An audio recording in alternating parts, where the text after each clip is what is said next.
success against the Wolverines.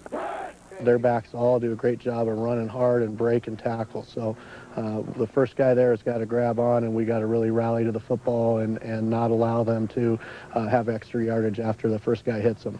I got to make piles. I got to keep it on the line of scrimmage so the guys behind me, the linebackers, can make the tackles, because these guys are quick and these guys are fast. I need to be just as quick and just as fast as these guys. Otherwise, they're going to beat me to the spot, and they're going to be the ones pushing me back, and I can't allow that to happen. One thing these teams do have in common is a similar style of offense, variations of the wing T. The system's been at Ferndale for 18 years, and that makes preparing for it at least a little bit easier. We hope that running a similar offense helps you understand it a little bit better, maybe. Hopefully we can get our kids into the right spot. They've practiced against it, throughout the course of the year. At the same time, Bellevue does some things that are a little outside the scope of wing T. They do some things differently to give Hasty the football, and so those are things that we're going to have to adjust to as we see them Friday night. They're not supposed to win. They're too slow, too small. That's what everybody was saying leading into a Ferndale playoff game in 1999. Ferndale won that game 35-28 in 2 overtimes. Oh, by the way, that was the last time Bellevue lost a playoff game. Can the Eagles do it again? They like their chances. Ready. Here we go. Let's do this, baby. You bet they like their chances. They're underdogs, and they're proud of it. They're not afraid of Bellevue at all, and I think that attitude is what it's going to take to get this win tonight. The Ferndale Golden Eagles trying to do, well, not the impossible, but maybe the highly unlikely, beating Butch Guncheroff and the Wolverines. They go for their 4th straight 3A state title. Game time is here. Kickoff is next. Enjoy the game. Fans come first. Bellevue has won 3 straight state titles. Can they make it 4? 2 teams collide for 1 prize. 2 teams living on opposite ends of the spectrum. Ferndale is a small town in the state's northwest corner, while Bellevue thrives near the heart of the big city. Their offensive styles are similar, but they are powered by 2 very different engines. Bellevue glides on the shiny wheels of record-breaking tailback J.R. Hasty. Hasty gets a call left side. Got room. 20. Hasty 15. 10. 5. Hasty. Touchdown, Bellevue. While Ferndale hands the keys to a 16-year-old who just got his license. But Jake Locker has proven he's ready to drive. Locker play action, stepping into the pocket. Let's go. Got a man wide open. That's Sandusky. 20, 10, 5. Touchdown, Ferndale. Bellevue, Ferndale. 2 teams, 1 champion.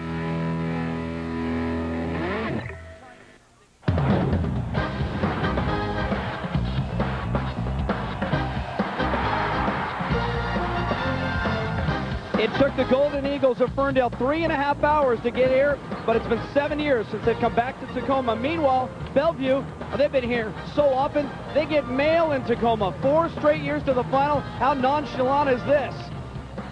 Jake Locker, 16 years old, has thrown 15 touchdowns, but tonight he faces the big studs on the offensive line of the Wolverines. And don't forget about the little guy in the backfield, J.R. Hasty, maybe the best in the West. Who knows? 5,400 yards, 91 touchdowns career, and tonight he needs just 238 yards to set the Washington single-season all-time rushing record. It's Bellevue and Ferndale. It's the 3A championship for the state of Washington. Hi, everybody. I'm Jim Watson alongside Sonny Six Killer. Let's go through the laundry list. Bellevue, 3 state titles in a row. Nobody's ever won 4. They won another one back in the 80s, so they're looking for 5. Nobody's ever done that. They are rolling. They are on fire both sides of the football. Tonight coming in, is there any way that Ferndale, a pretty good football team, can stay with the mighty Wolverines? Well, if it is, it's going to happen. It's going to be that Jake Locker kid is going to have a big football game. We talked about it earlier, Jim. The offensive line, defensive lines of both teams are going to decide this football game. Real quick, can you stop J.R. Hasty?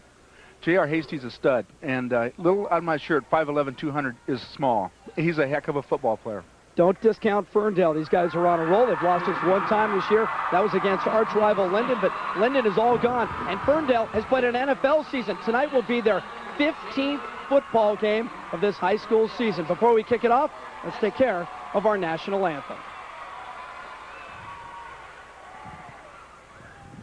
Oh, say, can you see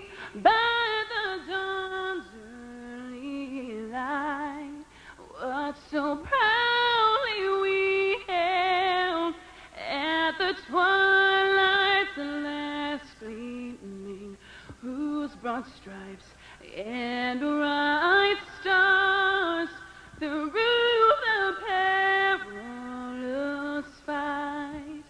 Oh, the ramparts we watched were so gallantly streaming, and the rockets regular, the bombs bursting in air, gave proof through the night that our flag was still there. Oh, say does that star-spangled banner yet wave o'er the land of the free and the home of the brave?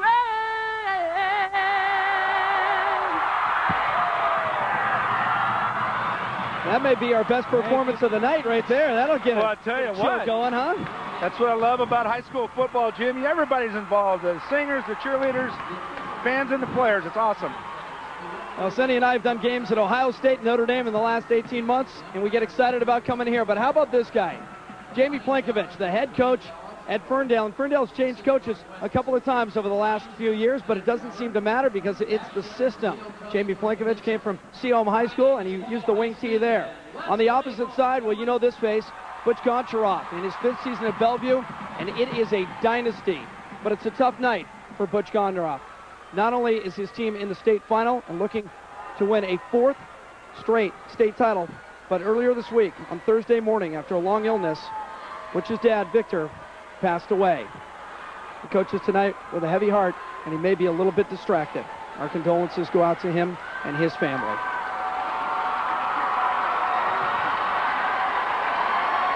Ferndale coming down from Bellingham. The kids from the burbs taking on the big city boys from Bellevue. Ferndale, the home team, as it is tonight, in their dark blue jerseys, and Bellevue in their traveling whites. Both teams wearing blue and gold. And Bellevue will kick off. Tim Nienhaber.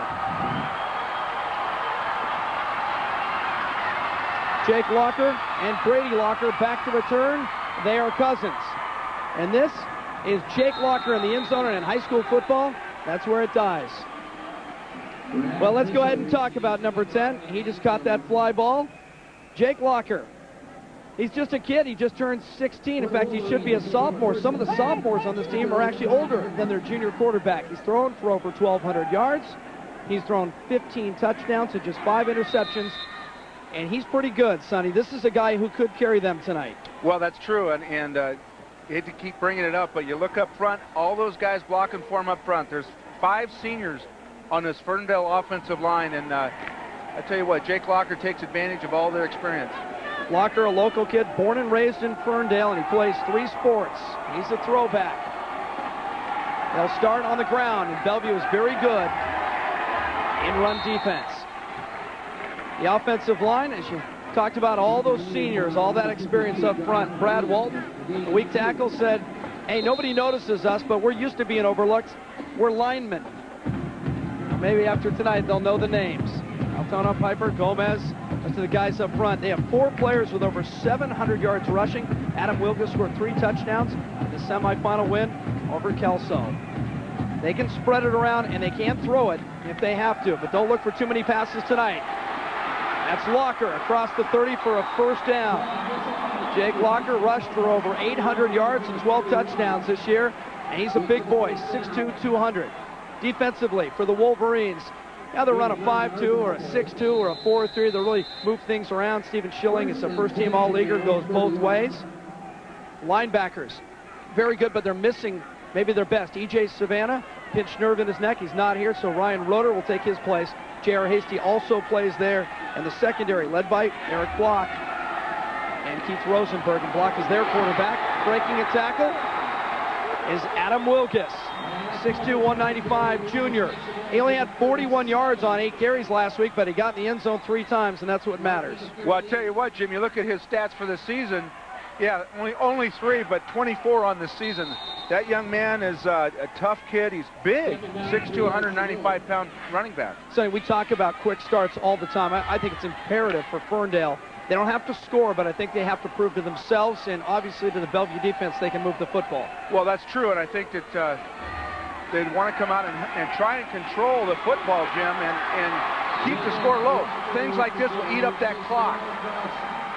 Locker again, keeping it himself, and he's doing a good job reading that defensive end. I tell you what, you look at the young man right here, number 10. Watch his instinctive moves right here, just to feel where to go with that football. I saw the game last week, Jim. I came away watching that young man and just marveled at how he could pick his way. Jeff Watson, the right guard, with a good block downfield to get him some extra yards and move the sticks again. First down at the 45. Hand off to the first guy through. That's John Baker. Well, you just mentioned Jeff Watson. If you're watching this football game, you want to keep your eyes on the guards of both teams. That's where all the action is going to be. And for people trying to pick up on the game a little bit, just watch the starting guards and the tackles on the strong side and see what happens. Moves the ball out to the 47-yard line. Second down and 8. 3A state championship, the 4A, tomorrow afternoon. Both games live on FSN.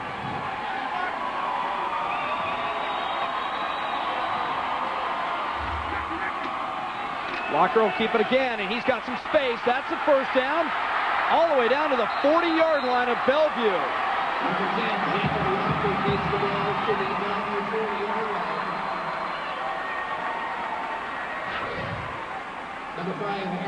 Again, a fake up the middle, and he just takes it outside. Look at the nice block out there by 24, his cousin, Brady Locker, sealing off the corner and letting big Jake ramble. It just looks so good running the football. How about Watson again? Watson, but also on the inside of that block right there by Watson was a cousin helping out his cousin, Brady Locker, with a nice block. It's a tight-knit community, just one high school in Ferndale. Play action, is he going to throw it? He's got a guy open. And that could be a flag, and it is. It draws a flag. It was Brady Locker, the cousin. And he had a step. Eric Block, who is also the Bellevue quarterback, ran into the receiver. Tell you what, this young man can do them both. Right there, you see the throw to his cousin. A little bit of interference, but down the middle of that hash mark, Jim, Rocky Sandusky, the guy he connected with last week with the 67-yard TD, was wide open. A good timing by Ferndale to go to the pass after they had established the run, in Bellevue was starting to cheat up on the line of scrimmage. They went a little play action. Well, you know, you look at these teams, everybody, they both run the wing T.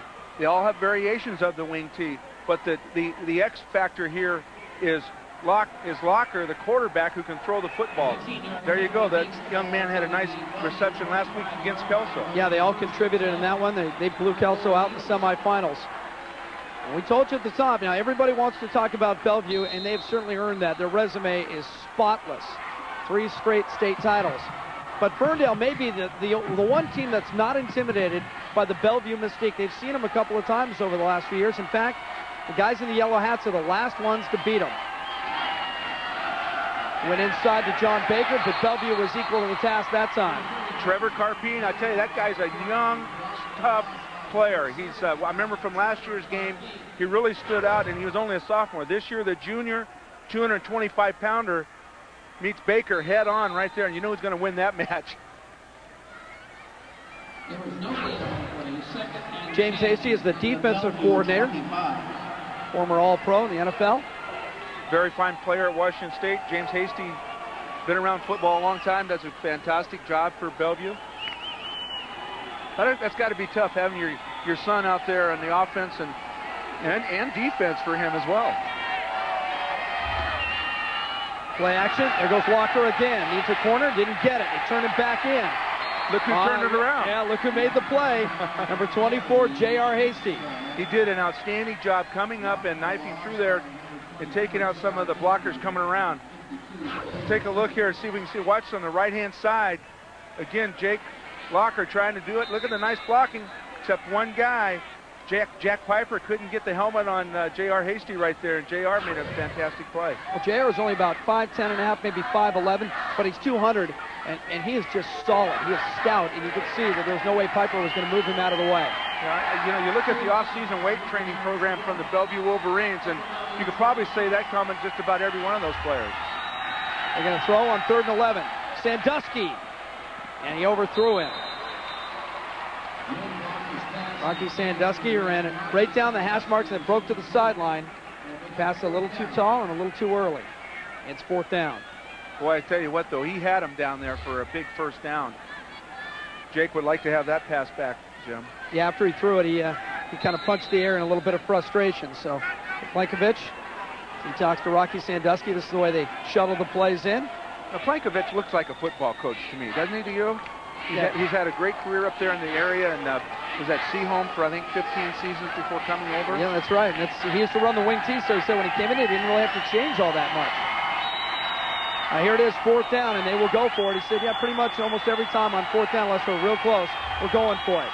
First big play of the night. Locker's in trouble. Now he breaks loose. He's got space.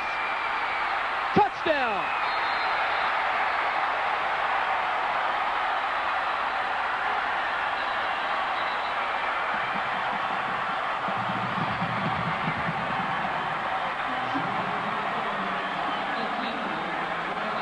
There's a look at Josh Richard. There's a story in himself right there, Jim. And Josh Richard behind the play. Everybody watching.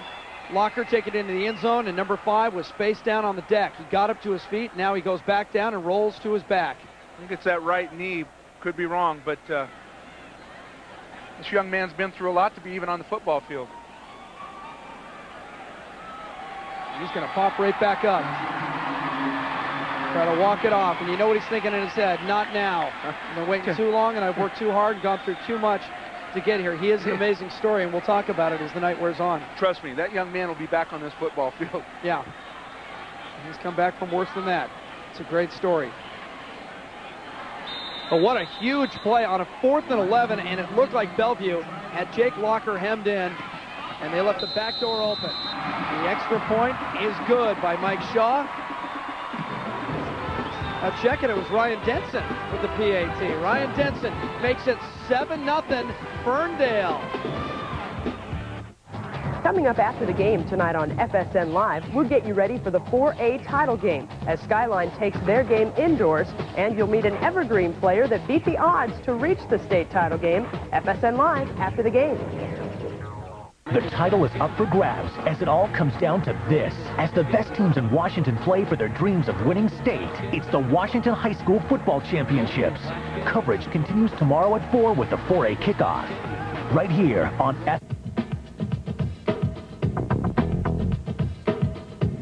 It only takes 3 seconds for a criminal to enter your vehicle and steal your property. The following simple precautions can significantly decrease your chances of becoming a victim of a vehicle prowl. Don't be a victim. Remove valuables, lock your vehicle, park in a well-lit area. This message is brought to you by the Mount Vernon Police Department, promoting safe and enjoyable community living. Drives into the lane to the glass, goes up and under, and lays it in! Beyond the three-point arc, he'll dribble into a 3, and he got him! A teardrop, nothing but net. Here comes Murray, blows by Payton, and he passed it! Get your Holiday Hoops 4-pack today. Great seats are still available at 206-283-DUNK or supersonic.com. Sonics basketball, live at the Hardwood. Jake the Snake now, huh, Sonny? Tell you what, he can do it. 4th down and 11. Goes back to pass. Nobody open, and he found a hole. Boy, did he ever. Nice cutback on Carpine right there. Just physical talent.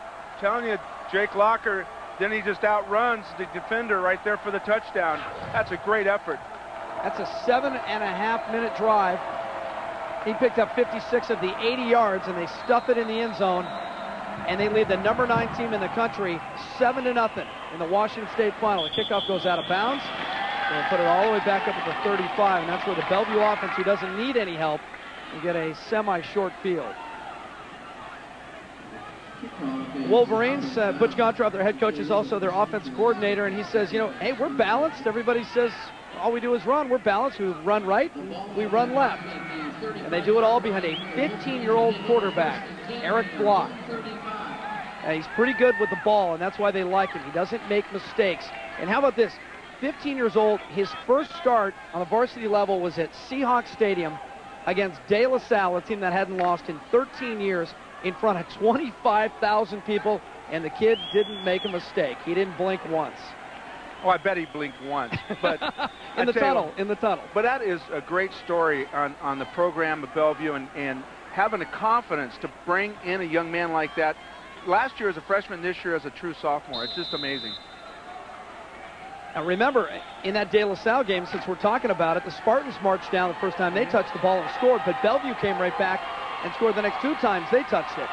Took the lead, led 30-20 at the half, went on to win it 39-20. J.R. Hasty wants the outside. He'll get a little, but they ran him down, and it was Locker, the first guy there.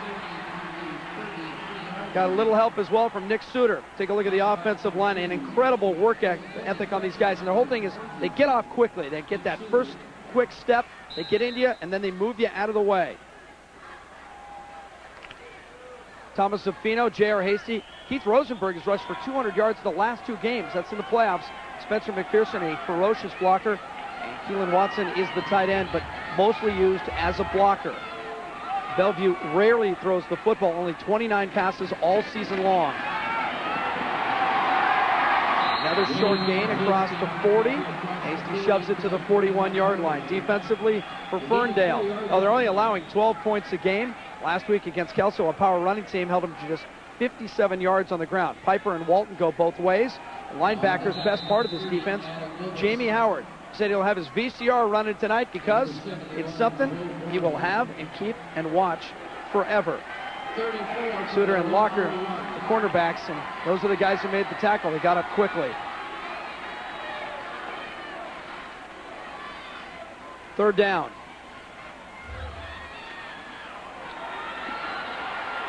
Thomas Zaffino, first down for Bellevue. Zaffino, who's a transfer from Federal Way. And that's another kid who has made great sacrifices and been through an awful lot to get to the final. Well, I tell you what, though, one thing that Coach had talked about before the game started was we have to tackle on first contact. Right there, we see Jake Locker have a chance for the tackle against Zaffino. Doesn't wrap him up to allow all that pursuit to get there, and Zaffino picks up the first down.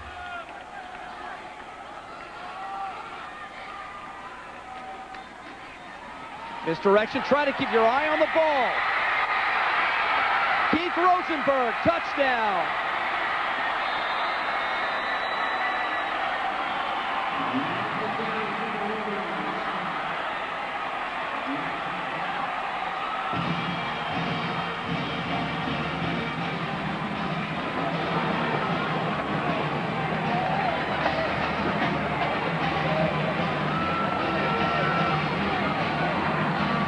That's something that the Bellevue fans are used to seeing. 51 yards right there for Rosenberg, and that puts him just under 1,000 yards on the season. And remember, he's not the featured back. Nienaber for the extra point to tie it. Now everybody's moving, and it's just a nightmare for defenses. It's not Hasty. It's Rosenberg on the counter, and look at the gap, 51 yards to the house, and we're tied in the first quarter of the 3A final. 1, 2, 3. 1, 2, 3. There's a whole new side to the dairy you love. Clinical studies show milk, cheese, and yogurt actually help the body burn more fat when you make 3 servings a day part of your weight loss plan. So, when you're cutting calories, make it 3 servings of dairy every day. 1, 2, 3. Like what you see? Learn more at 3aday.org. Unlimited check writing. Premium tiered interest checking accounts. Free online banking and bill pay. 24-hour Banner Bank by phone. Free checking. No Banner Bank service charge for using any ATM. You know, what's impressive about a Banner Bank checking account isn't necessarily the number of features, but how well they come together. Join Warren Moon and Angie Mentick as they take an in-depth look into the Seahawks, live from the Fox Sports Grill. It takes great execution to make the screen pass work, and the Seahawks did just that. Warren breaks down the plays, and Angie asks the tough question. Do you take pride in just abusing other guys? With features, special guests, and audience interaction, you just can't get any closer to the game. We need that 12th man. We need the fans. Seahawks Live on FSN. It's the 5th quarter for the 12th man, Monday night at 9:30. 5:19 to play in the first quarter. Bellevue and Ferndale, the 3A state championship. It's 7-7. FSN Live is your all-access pass to the action you live for and the teams you can't live without. Stay tuned to FSN as we wrap up this championship game. Plus, we'll find out what Sonics player Vladimir Radmanovich is doing in the Nutcracker. FSN Live, it's right after the game. Butch Gottschalk, the head coach of Bellevue. No panic in him. He's been here before. The big dance is on the schedule at Bellevue. They expect to finish their season in Tacoma. They come right back to the opening touchdown by Ferndale. Knee neighbor kicked the last one in the end zone. He almost always kicks it in the end zone. And again, Locker will put a knee down there, and that's where it stops at the 20. Timeout. And it's 7-7. Could be a shootout inside the dome. Bring it, check it, bring it. You're in the Northwest, now we're gonna chew you up. The play's going down, you better check your cup. What? You are. Yeah, you felt that one, huh? It's your old boom, it's not a rhyme too. They'll beat you down, and then we're coming for you. You are. I can hear your mama calling for the Northwest Strong. For the Northwest Strong, this is our song. Sing it, come on. You are. In our house, You're watching FSN Northwest. Safe, professional, affordable. Have you been waiting for affordable LASIK? Now, Lomas Eye Care Center has the answer for you. The ultimate LASIK experience.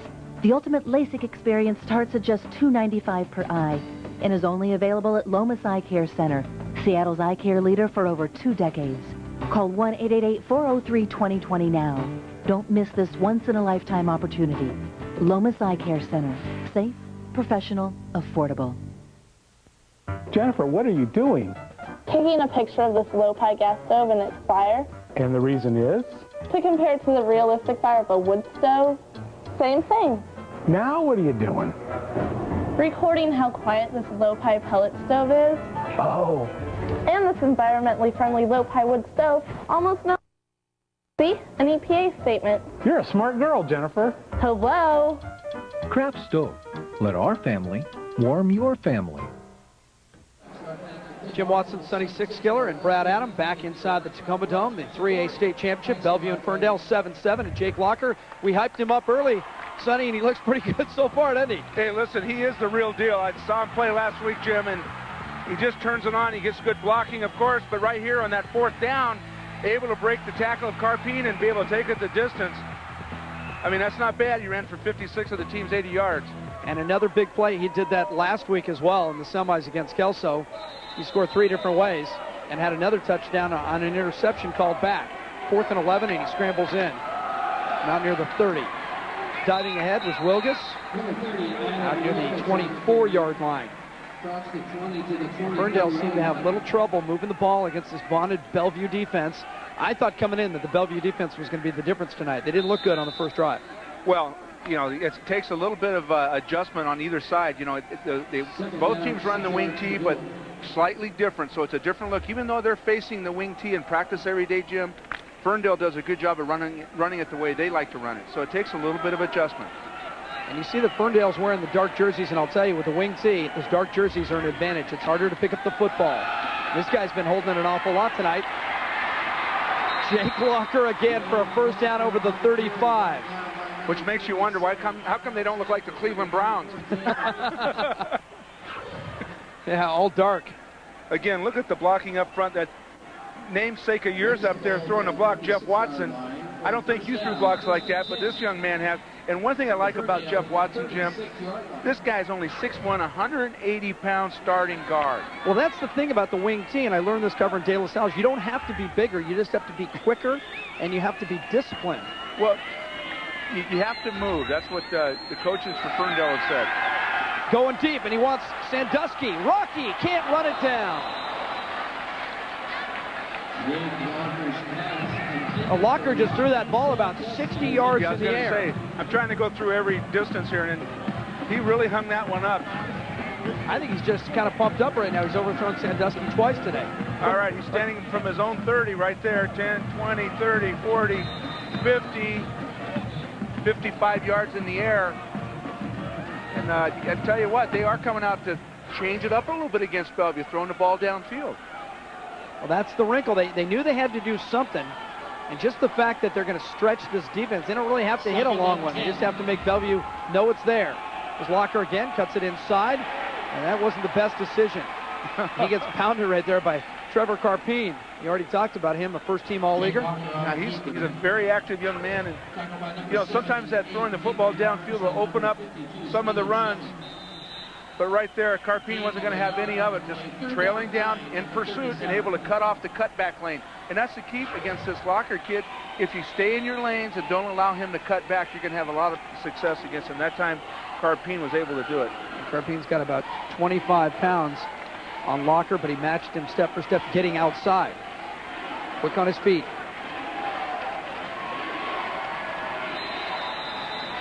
Timeout. Third down, and Ferndale is going to call a timeout. And Locker didn't like something that he saw. He's going to go over and talk to Jamie Plankovich. Plankovich doesn't teach at the school. He runs the Northwest Soccer Park in Bellingham. And he pretty much handles both the offense and the defense, but he does have some help from upstairs. Tim Richard is up there for Ferndale. He's kind of the eyes in the sky. And on the far side, Butch Goncharoff. Remember 2001, the title game against Linden, who was, by the way, in the same league as Ferndale. Bellevue, first title game appearance since 1983, got off to a great start. Johan Carr scampering 75 yards. That was the Wolverines' first play from scrimmage. That's a pretty good debut at the state final. And then it really went downhill for Linden on Bellevue's third play. Gavin Smith sprinting 96 yards, count him. Another Bellevue touchdown.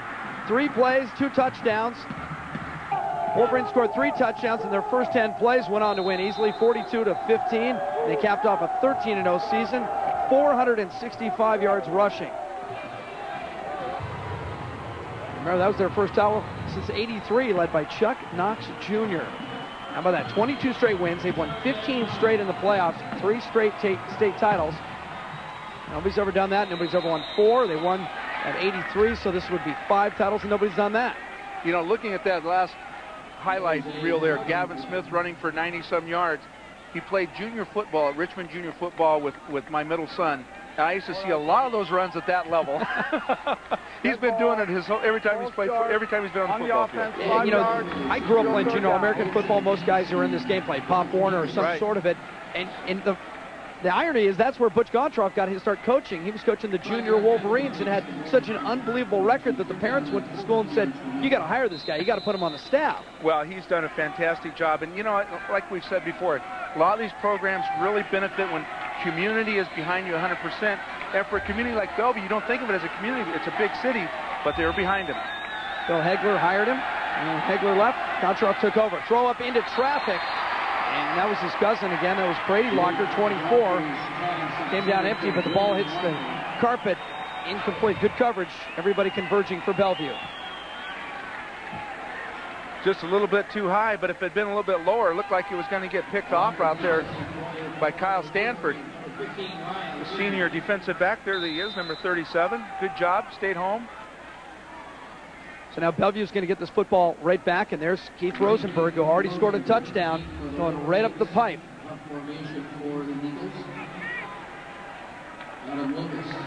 Adam Wilgus will kick it away for Ferndale. Pretty good snap. And a decent kick. Rosenberg. Uh-oh. One guy. got him.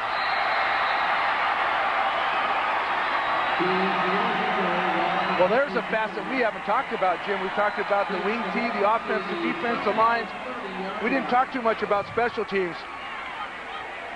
Too much to talk about in this game. I tell you, yeah, that's why it's fun to watch. You look at this young man, Keith Rosenberg, big game last week and just turning it on. Like you said, one man to beat, but what a great way to come out. Yeah, this kid last week against Linden in the semifinals, 8 carries, 204 yards, and a touchdown. That's a heck of a cutback right there. You got to have some quicks to be able to do that. And he's not the featured guy, Senator. Remember, it's supposed to be Hasty, but these other guys, they just live in the shadow. And oh, you mean this guy? And they're living well. Yeah, that guy. Inside the 25-yard line. Well, they feed off. That's what this offense is all about. It's a game of deception, and the wing T is really that. You have to really watch the football, read your keys, stay in your lanes, and prevent cutbacks. And J.R. Hasty, for all success, sets up guys like Rosenberg. And remember, they're doing all of this behind a sophomore quarterback, a 15-year-old, Eric Block. Bellevue also benefits from 5 seniors starting up on that offensive line, much like Ferndale. Hasty has stood up and driven back at the 21-yard line. Pretty good hit by Jonathan Lee, junior middle linebacker. And that's something he'll probably tell his friends about for a long time. Remember when I stuffed Hasty in the final? Well, you know, what I like about it, J.R. Hasty does get stuffed, you know, and he had a little help on the other side. Brad Walton also in on the tackle. But what I liked about it, he came up, patted a young man on the hind side and said, hey, nice tackle, good job, and went back to the huddle. Yeah, well, that's Hasty's style. After games, he piles up 200 yards and 3, 4, 5 touchdowns. He always says, hey, the offensive line was great, weren't they? Here's Rosenberg. And look at that corner. They just collapsed that corner. A penalty flag comes in at the 15-yard line. Rosenberg was looking to make a move, and there were no defenders there.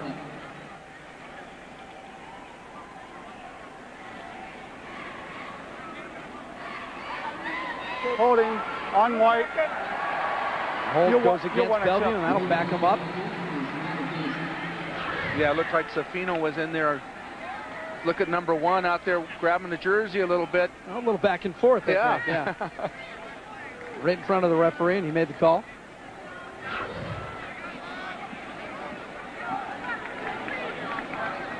John Dively is our referee tonight.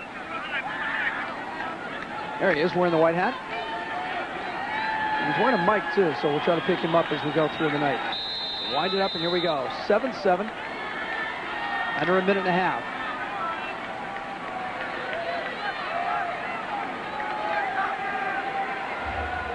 And now it's 3rd and 5 for the Wolverines. And now it'll be 3rd and 10 as Watson jumps on. It's Keelan Watson.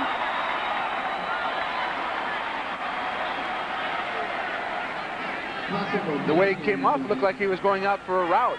You know, maybe it's just, you know, eager. They might throw the ball to me. Yeah, he's been waiting 2 years to go out for a pass. Yeah. He got a little anxious. Yeah. He looked over at the sideline and said, come on, coach, call it again. Which said, hey, you had your chance. See you next year. I'm not sure. He might have just been getting up at a linebacker. Yeah, that's probably it. But let's give him the benefit of the doubt that he was going to get out in a route. Huh? So now it puts Block in the offense in a tough spot. 3rd and 10. Rosenberg in motion, and he's going to lead for Hasty. And Hasty only gets a couple, maybe a yard, as he's run down from behind. And you're not going to say that too often about J.R. Hasty. Nick Suter, yeah. Long way. Nice play out there. They did a good job of just streaming that thing out, Jim, and really not allowing any cutback. Every time that J.R. Hasty touches the football, I expect him to break back to the weak side of the direction he's running. So now they're going to bring out Tim Nienaber. He had 2 field goals last week. He's got 5 on the year. He can kick it about 50 yards. His long on the year is 33, but he's got the boot for 50. This one's going to be 46 yards. And remember, it's off the rug, so he should be able to scoop it. To put Bellevue in front as the first quarter comes to an end. Plenty of leg. Count it.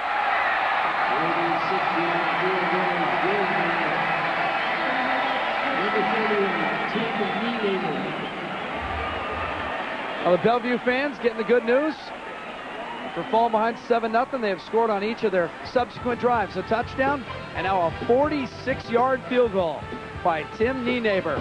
Attaboy. On the next Beyond the Glory, Kevin Garnett pioneered the youth movement into the NBA. I declared myself eligible for the NBA draft.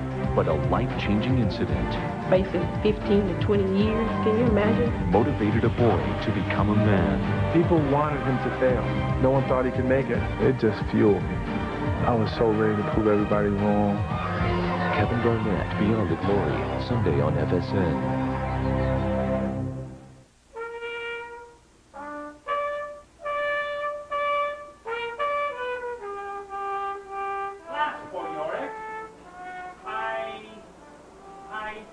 I knew him well, Horatio. Practice makes perfect. Alas, poor Yorick. I knew him well, Horatio. And competition makes winners of all who practice. The WIAA, performing great things for 100 years.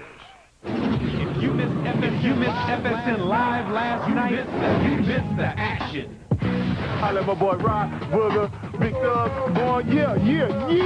It's a big game, and everybody around here excited.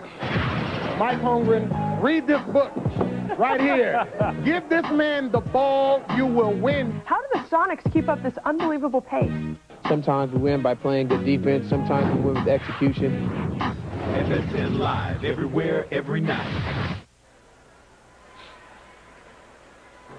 The WIAA Dairy Farmers of Washington 3A Football Championship is brought to you by the Dairy Farmers of Washington. Just reach for milk, cheese, and yogurt with the 3-a-day symbol for healthy moms and healthy kids. That field goal by Nienaber, a 46-yarder, is a brand new Washington State 3A record. The old record, Derek Sano, Prosser against O'Day back in '92 from 40 yards. And he had plenty on this one, Sonny, into the net. Well, you know, his kickoffs have all gone in the end zone. It doesn't surprise me. This young man's got a very strong leg. The only problem is his offense scores too many touchdowns. They don't need him that much. I don't know if he's missed a kick this year. Maybe one field goal. He's 8 for 9 now. I forgot to add last week's 2 field goals. He was 7 for 8, and he knocked that one through. And he acted like it was no big thing. So we change ends. The end of the first quarter. 10-7 Bellevue. Jim Watson, Sonny Sixkiller. Brad Adams is working the sideline for us, but his microphone has gone out on us. We're trying to get that repaired. Nienaber again. His first 2 kickoffs gone well into the end zone, and this is his best. That's halfway in. They don't even catch that one. Again, they'll start at the 20-yard line. That'll frustrate you because you just can't get any momentum. Well, that's the key in high school football, especially when they call it dead as soon as it goes across that line. I don't really like that rule. I think he should be able to bring it out, but that's a safety issue, and right there he's able to help his team out. Just boot it through. I thought he was going to make it on the other goalpost. So Jake Locker brings the Golden Eagles of Ferndale back out onto the field. Ferndale 13-1 on the season. Bellevue 12-0. Nobody's played more games than Ferndale. This is number 15. A lot of experience for a young team. Wilgus again leaving his feet. And I think we got Brad's microphone fixed. Let's go down and check in with Brad Adam on the Ferndale sideline. Is this thing on? Yes, it is on, Jim. Yeah. You know, kind of a couple of quick thoughts from that first quarter. Ferndale goes out. They march down the field in the opening drive. They score a touchdown. I talked with the trainer before. During that drive, I said, were these guys nervous at all to be on the stage facing Bellevue? They said, absolutely not. It was pregame as usual. They were calm. They were not intimidated by Bellevue. Then, of course, the 3-time state champs scored the next 2 possessions. 10-7. Looks like, Jim, we're in for a good game tonight. Ferndale has seen Bellevue, Brad, twice in the last couple of years. They met in 2001 quarterfinals. That one was up at Civic Stadium in Bellingham. And Bellevue won that game. In '99, Ferndale beat Bellevue in overtime in the quarters, 45-38. And that was the last loss for Bellevue. They say, we respect them, but we're not intimidated. And there is a player down on the field. You know, it's hard not to be a little bit intimidated, Jim, just because of the great record Bellevue has. But we'll see. There's a man down. Yeah, it looks like Trevor Carpine is down. And he ripped that helmet off. He looked more frustrated and angry than hurt. And he's talking to the trainers. That's a guy they obviously want to have on the field. We've already seen him make a couple of tackles in the first quarter. Trevor Carpine, the junior, remains down. We'll take a break. We'll come back and find out what exactly happened to him. It's 10-7 Bellevue. You're watching the 3A state championship on FSN.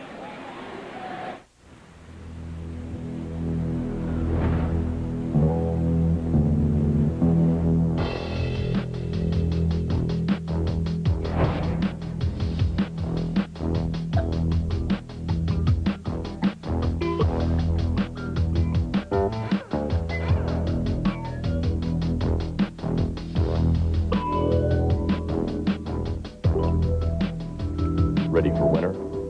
We are. Dunham Cellars has a business relationship account with Banner Bank, and they sell bottles of Cabernet Sauvignon to folks like Seattle area restaurant owner Gina Beck, another Banner customer who serves it in her restaurant, where one of the regulars is Eloisa Sanchez, who went to school with Eric Dunham, whose dad Mike owns Dunham Cellars. It just goes to prove that we're all in some way connected to the same bank.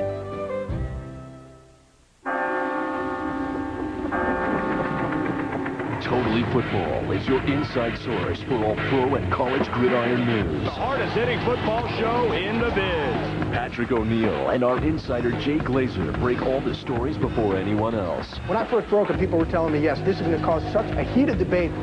We'll take you inside the huddle and behind the scenes for all the pigskin action. Totally Football, weeknights on FSN. Jake Locker, the junior quarterback for Ferndale, giving a little love, a shout out to somebody up in the crowd. You think he's nervous? 16 years old in the state final against Bellevue. Wolverines lead 10-7. How about Ferndale? Well, it's 10 miles north of Bellingham, up in the northwest corner of Washington, on your way to Canada. Ferndale Golden Eagles football, big in a typical small town. Of course, they got the city barber shop where the topic in the chair is almost always about how the high school team's doing. The Main Street Grill, waiting customers on Friday night, a 10-foot big screen showing Ferndale high games, including this one. And Babe's, a favorite hangout of all the Ferndale football players. That's where they gather and eat breakfast in the morning before football games. And then how about Grant's Drive-In? Grant's Drive-In usually closes, but on game nights, they stay open so the players and their fans have somewhere to go.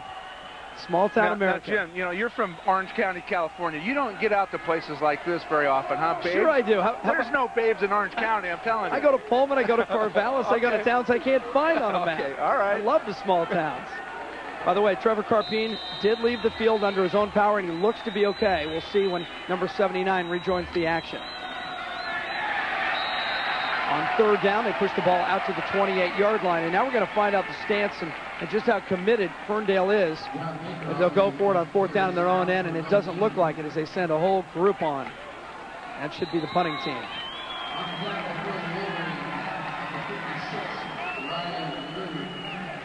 Ryan Roeder with the tackle for Bellevue. He's the guy getting the start in place of E.J. Savannah. And there's Keith Rosenberg, who's so far just been killing Ferndale.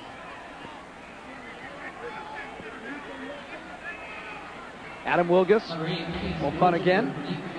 You know, how about that? You don't have one of your leaders, E.J. Savannah, on the team. Just fill in with somebody else. And that's the thing about Bellevue. As this ball bounces, Rosenberg takes it to the 31. Gets back to the 40.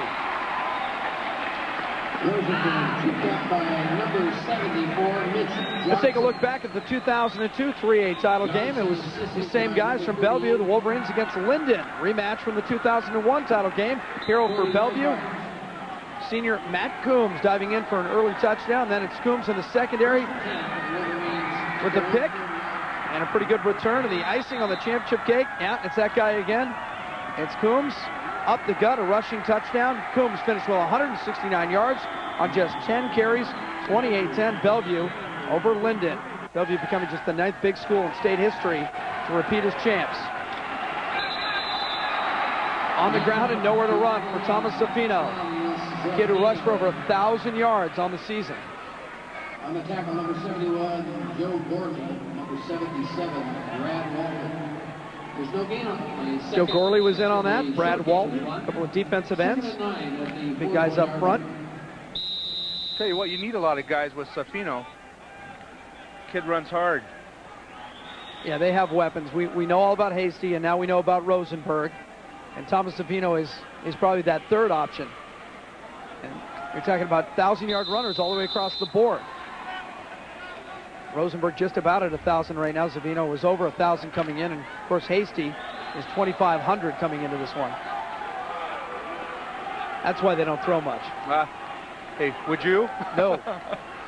Might not see a pass all night. Hasty across the 45-yard line. Hasty to the Bellevue 45-yard line. On the tackle number 30. So far, they're controlling J.R. Hasty. He hasn't popped any real big ones. Well, he's the big focus on that, Ferndale defense is to look where number 24 is. Of course, that's hurt him a little bit when Rosenberg was able to break that little counter off his fake. But, you know, I'm sure we'll hear about number 24 here before we're done with this ball game. 3rd and 5. Rosenberg may be gone. Count it.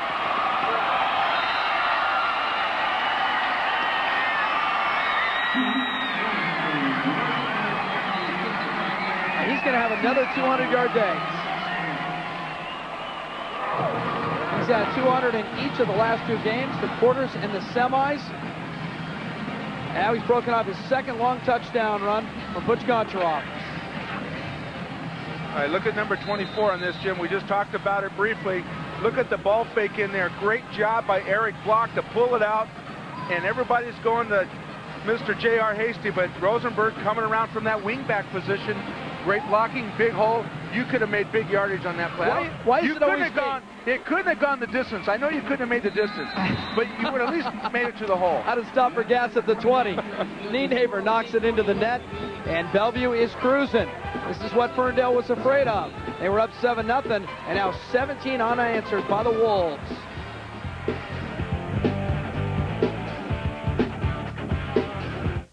Thursday on FSN. Get ready for a brutal 12-round brawl for the heavyweight title as Michael Moore takes on Vasily Girov on a special presentation of the best damn sports show period. It's the heavyweight championship, and it's only on FSN. Moore versus Girov, Thursday on FSN. FSN, where Northwest fans come. It's back to the future at Performance Nissan. Every 2005 Nissan is on sale at 2004 prices. That's crazy. Every 2004 Nissan is on sale at 2003 prices. 2005 Nissan Sentra start at $9,970. That's a 2004 price. 2005 Altima start at $14,987. Welcome to 2004. And 2004 Frontiers start at $10,867. Remember 2003? Get last year's prices now. Only at Performance Nissan in South Everett. We make it easy. 1 hour and 7 minutes ago, my father brought forth a free documentary on the Civil War. No video store, no trip to the library, for this box is a library of thousands of shows. What is next? Cartoons. We shall now watch cartoons. My name is Tommy, and I've discovered On Demand. On Demand from Comcast Digital Cable. Just what you want, just when you want it, just not in a dish. Well, like everybody else, we came into this game talking about J.R. Hasty. But so far, it's been all about number 8, Keith Rosenberg, the junior. 2 straight games of 200 yards tonight. He has 3 carries. One of them, 51 yards for a touchdown. Then the last time he touched the ball, here in the second quarter, after they pull it out of the gut of J.R. Hasty, they give it to number 8. Nobody home around the right side, and he's going to go straight ahead for 55 yards. So Sonny Adam up 3 carries, 112 yards, and 2 touchdowns. He's averaging 37 yards a carry, and we're in the first half. It's amazing. And to follow up, last week he had a heck of a game with 97-yard touchdown run and over 200 yards. So you look at the total yards today, he might break that record today for himself. Look at on those punt returns, he's at 182. You know, he may be the biggest J.R. Hasty fan in the room. Kicking off for the Wolverines. And remember that he's a junior, so he might be J.R. next year, at least in that spot. You talk about Ferndale changing up, maybe throwing the ball a little bit. Bellevue coming out and making Rosenberg one of the featured back. Again, Nienaber's kick goes into the end zone, and it's just hard to start a fire without a spark. You got to put it on the 20-yard line and drive a long distance. Let's go down to Brad. Well, Jimmy, talk about starting a fire. Last week in the semis here at the Tacoma Dome, Bellevue trailed Linden 20-14 in the fourth before blitzing them and winning 41-20. Kind of the same situation here. They fall behind 7-0 to Ferndale, score the next 3 possessions at 17-7. Somebody told me on the Bellevue sideline, just watch. They're about to go right now, and certainly they are going right now, Jim. Yeah, Brad, that is the thing with Bellevue. Even when they get behind, even when somebody scores on them like De La Salle did in that game, just like Ferndale did here tonight, there's no panic. You look at the face of Contrast, the players, and they don't even react to it. There's almost a feeling of indifference as a flag comes in on the tackle.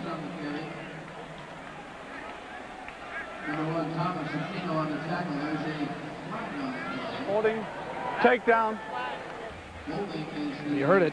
It's not just a holding, it's a takedown. I think it's 2 points, isn't it? Yeah, it is, definitely. They probably still have wrestling up there. John Dively. Yeah, it is kind of a key right now for Ferndale to get some field yardage, get some field difference here, because that big punt on the last possession really led to another touchdown. Well, that first drive for Ferndale, they moved the ball pretty easily, picking up big chunks. The quarterback, Jake Locker, carried the ball for 56 yards on that opening drive. But since then, Bellevue's made some adjustments. So James Hasty obviously brought his guys to the sideline, whispered in their ear hole, and things are different. Have you picked it up, Sonny? What are they doing differently? Well, I think what they're doing is just keying on Jake Locker, making sure that they know where he is, because he really is the catalyst for this whole Ferndale team. And that man right there, James Hasty, he's been around defensive schemes a long time, and he knows how to make adjustments and to make a first-half adjustment.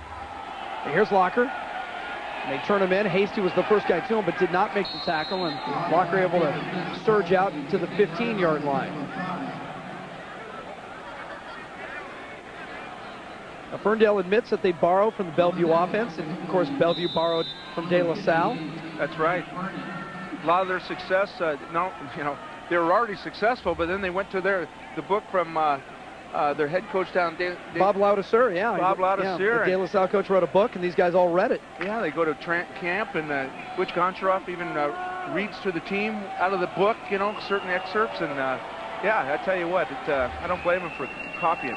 And Coach Ladd down at De La Salle's won about 96% of the games he's coached. Must be doing something right. Yeah. Certainly Butch Goncharoff as well is doing something right. By the way, since Bellevue beat De La Salle, they lost a couple more, but now they've kind of righted the ship, and they're once again a pretty good football team. Well, Bellevue is kind of outgrowing the pond in the Northwest, and that was one of the reasons they were so anxious to bring in De La Salle and prove to people that it's not just a regional thing, that they can compete on a national level. 3rd and 7. And Ferndale has not converted any of their last 3 third downs. Play action. Wide open in the flat. He had to get to the 30-yard line, and he got right to the 30-yard line. It's going to be the mark. The nose of the ball is touching the 30, and that's a first down. Yeah. That's a good catch by Wilgus. I tell you what, Wilgus got his bell rung on that one, and look at the face to tell it all right there. I mean, that's tough when you just catch the ball in the flat and you turn around, and a defender's just ready to just knock you. Yeah, this is a tough pass for a receiver, because you know that people are coming at you and your head's on a swivel. Yeah, Locker was looking out there all the way, and look who's making the tackle. That's the quarterback, yeah. Eric Block. Eric Block. Goes both ways. Tough kid. And they're going to throw it again, 2 plays in a row. Maybe, maybe not. Out to the 40, and near another first down. And Ferndale knows that this wouldn't only be a big headline here regionally if they were to beat Bellevue. This would be a national headline, because you see down at the bottom of your screen, that's Bellevue number 9 in the country with all the big names. Central Catholic, Jenks of Oklahoma, Mission Viejo, Bob Johnson, the head coach down there, has done such a good job revitalizing the Diablos program. But number 1 in the country, Southlake from Carroll, Texas. It's funny how the same states keep showing up, huh? Texas, California, Florida. Actually, I don't think there's a Florida guy in there. Any of those schools near Friday Night Lights? In Odessa, Permian, Odessa. That was Brady Locker, the inside trap, the wingback. It was a 2nd and a half.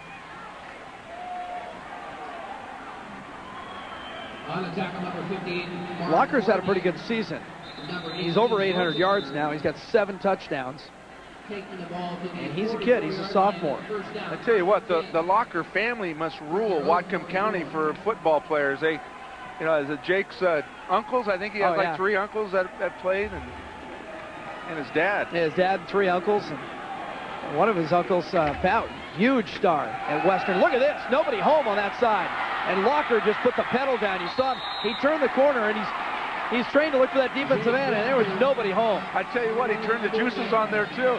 He got out there very quickly, and he was looking for number 5, Eric Block, to run into. But look at this play.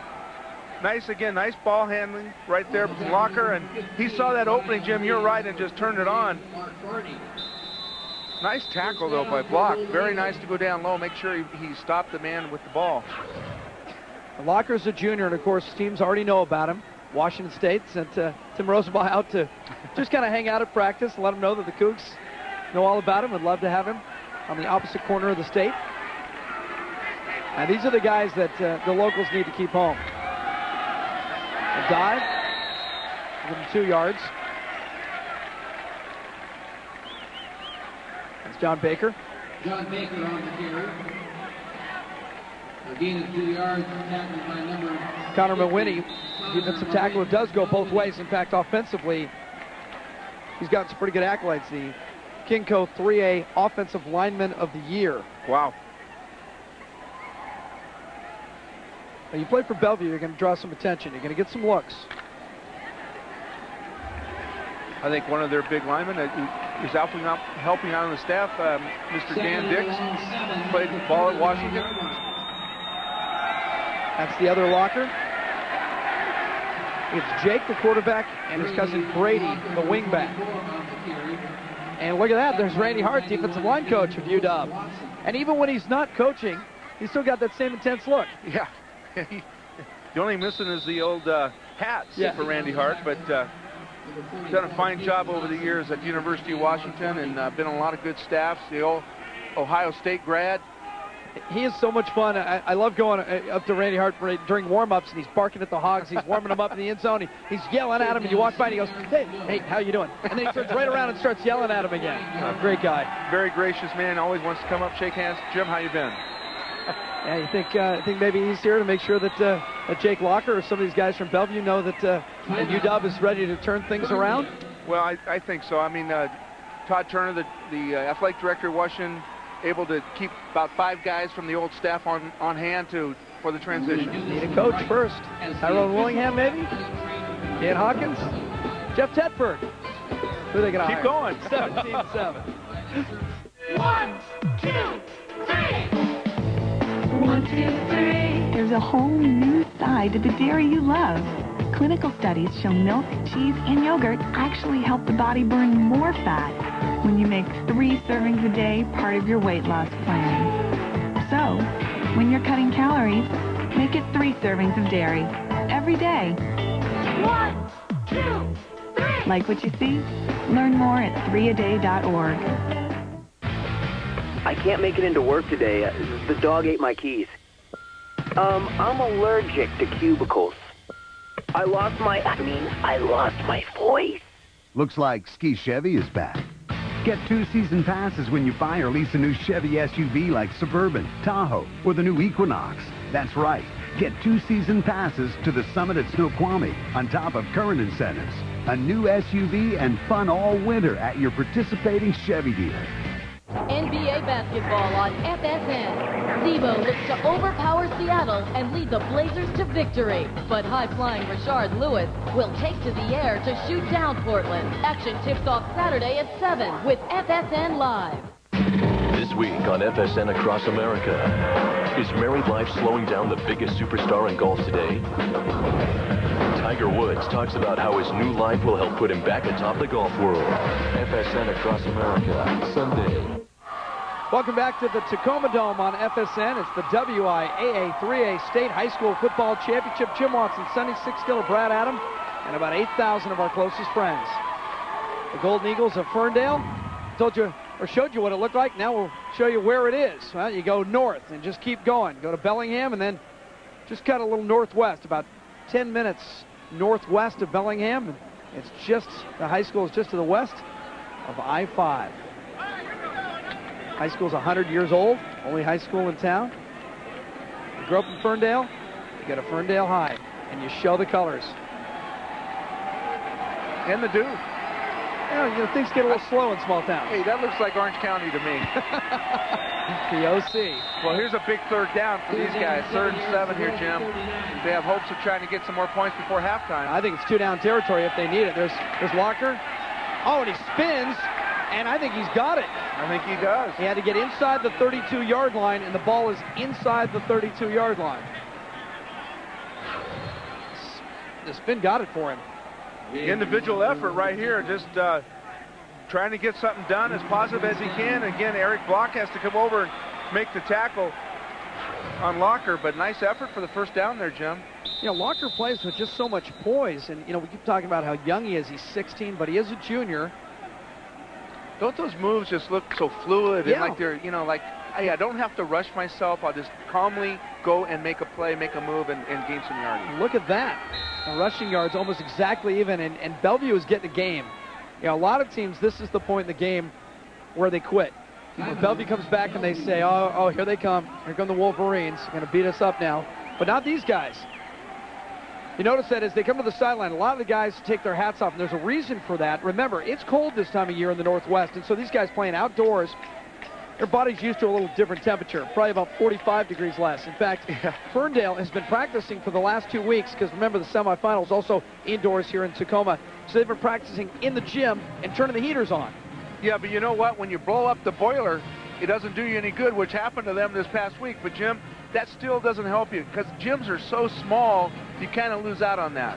And they end up breaking that boiler. I know, isn't that funny? I just love it. Had to repair it this week. Well, it certainly worked for Jake last week in the semifinals against Kelso on the same field. He was just a show all by himself. First touchdown of the night for Ferndale. How about the naked bootleg? We've seen this a couple of times tonight. Nobody runs him down. He's big and he can move too. And then just 2 minutes later, Locker returning punts, bursting through the pack on his way to a 66-yard punt return for a touchdown. That made it 14-0 Ferndale. And then as quarterback, you'd expect Locker to throw the ball, and he did just that, tossing the long ball to Rocky Sandusky. Those two have been trying to hook up tonight. 3 scores for Locker, and it's only the second quarter. Ferndale wins going away. Now back to live action, and there's Locker throwing across the middle, ball tipped and intercepted, and now it hits Hasty. And back to the 35-yard line, and that is a huge turnover. The ball was tipped as Locker threw it into coverage. And Dad likes to play. He likes to play because J.R. Hastie's in the right position, right there, playing basically center field, Jim, and that ball had a lot of zip on it, and everything, you and I have seen it in the college game, when you throw the ball back towards the middle like that, a lot of bad things happen. Late across the middle. I wish I had a dime. Every time I heard a coach yell, no, don't throw it late across the middle. So now Ferndale looked to be driving in to cut the lead to 17-14, but Bellevue comes up with a turnover with 2.5 to play in the first half, and should be a false start here on Bellevue.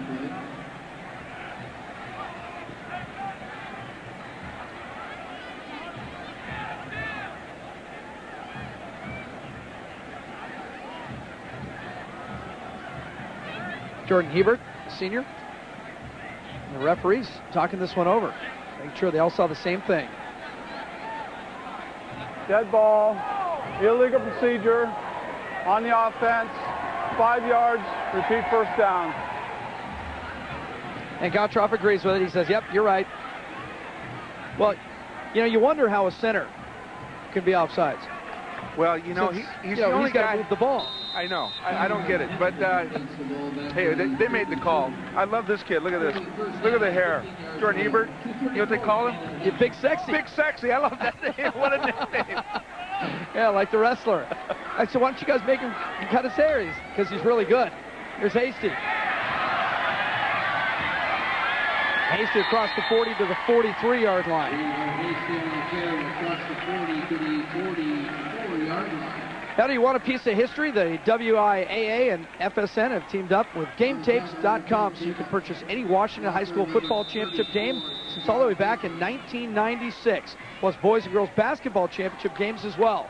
Just log on to GameTapes.com to get your DVD copy today. You know, back in the day, Sonny, I was happy if our games made the agate type on page 26 of the LA Times or the Orange County Register, and now these guys getting DVDs. And you know, it's a during game now. You got Big Sexy up front with the hair flowing out. DVDs, championship games in the Tacoma Dome. I don't know if he'd make that big ugly team, you know, but I tell you what, Big Sexy, he's got to be the man. I love the determination, the look. He's never cut his hair. And Jordan Hebert, by the way, is already taken some college classes. He's going to Bellevue Community College. He's a bright kid as well. Yeah, a lot of good students out here playing tonight. Now they're just giving it to Hasty. He might be short of a first down here, be third down. Let's check in with Brad Adam with an injury update on Carpine.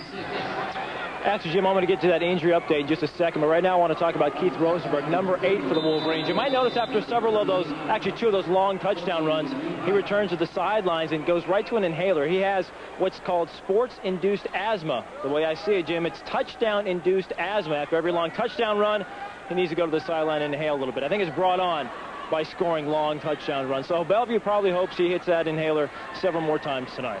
He's making the Ferndale defense suck a little wind, too. Oh, boy. Yeah, and when you have that kind of condition playing indoors, it just got to feel like there's just no air in the room. Well, yeah, it's got to be tough, just the dead air, you're right, but running the ball like he has, you know, got to give him a lot of credit. And any kid that really comes out that has a problem, injury or asthma, and coming out here and competing, it's just got to be fantastic for him. I tell you what, Butch is glad he's out here.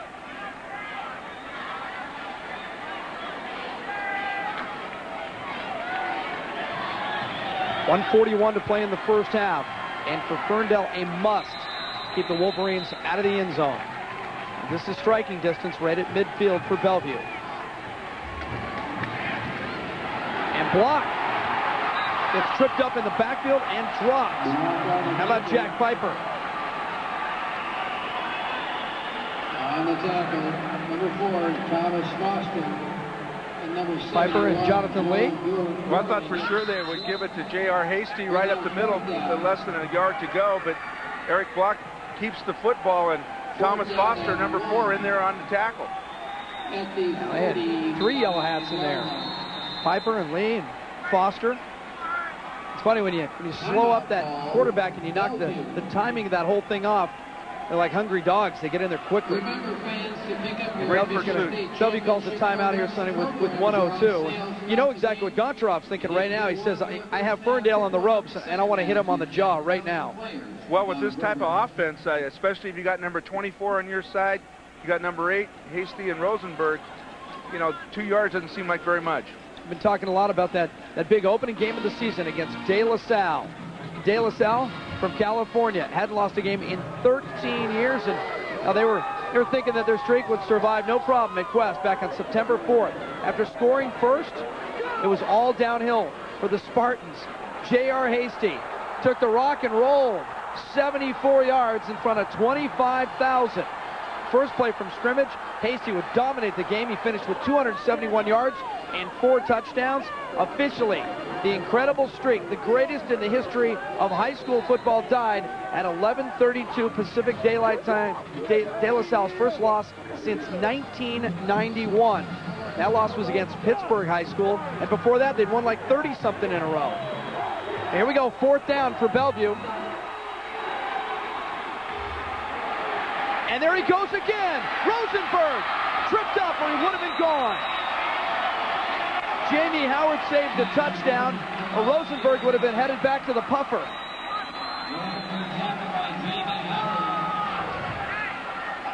play fake here. Block to Hasty. Look how deep he gets the ball in the old breadbasket, Jim. Pulls it out, and Rosenberg coming around from his wingback position. Oh, Here's a good look. Howard got him with the fingertips.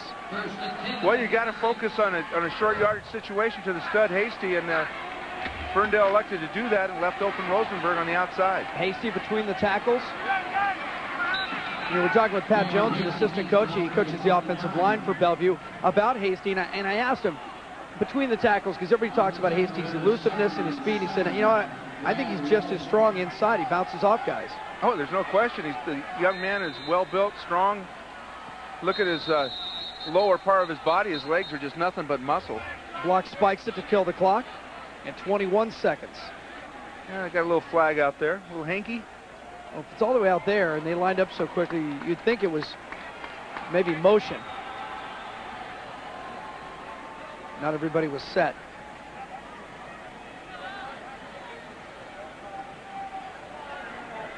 Failure to wear required equipment on white before the dead ball or before the pass is incomplete. That's a dead ball foul. What was it called? Failure to wear the right equipment. Either somebody didn't have their mouth guard in or a chin strap, something along those lines. Yeah, they ran up so quickly that, and guys knew that it was going to be a spike. Maybe somebody didn't put the mouthpiece in. You see a lot of guys sticking their mouthpiece up on their face guard. And Required equipment on the offense. That is a dead ball foul. 5 yards from the previous spot. Repeat second down. All right, now we got it. Back in the day, we all used to wear them when they hung off your face mask, so you couldn't forget about it. I love that when he looked at his fingers, too, just to make sure he had 2 up. That was good. But now they get 21 seconds, and they're back at the 36-yard line.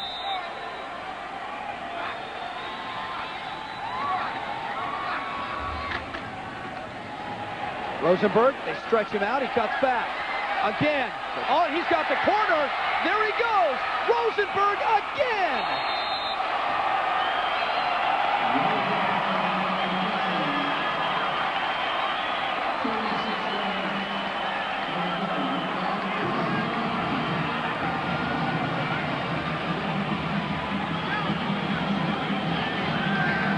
With 3 seconds on the clock. Rosenberg's breathing hard, but Controff feels a lot better, doesn't he? Well, I tell you, he does. And is that B for Bellevue or Butch? You know, in Bellevue, it might be for Butch. But look at that. I tell you what, Rosenberg, 5 touches, 167 yards, 3 touchdowns. And when he's got the 70 yards on punts. I think you'll get a DVD copy of this. Nine Neighbor hits the upright and it goes through. Yeah, everything's working for Bellevue right now. And again, Ferndale, the inability to come up and make the tackle allows Rosenberg to take it all the way.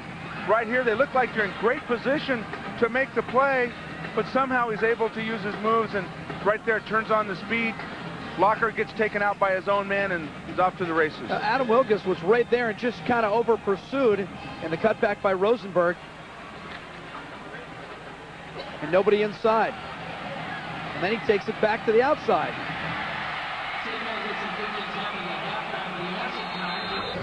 Everyone focusing on J.R. Hasty and not able to keep your pursuit.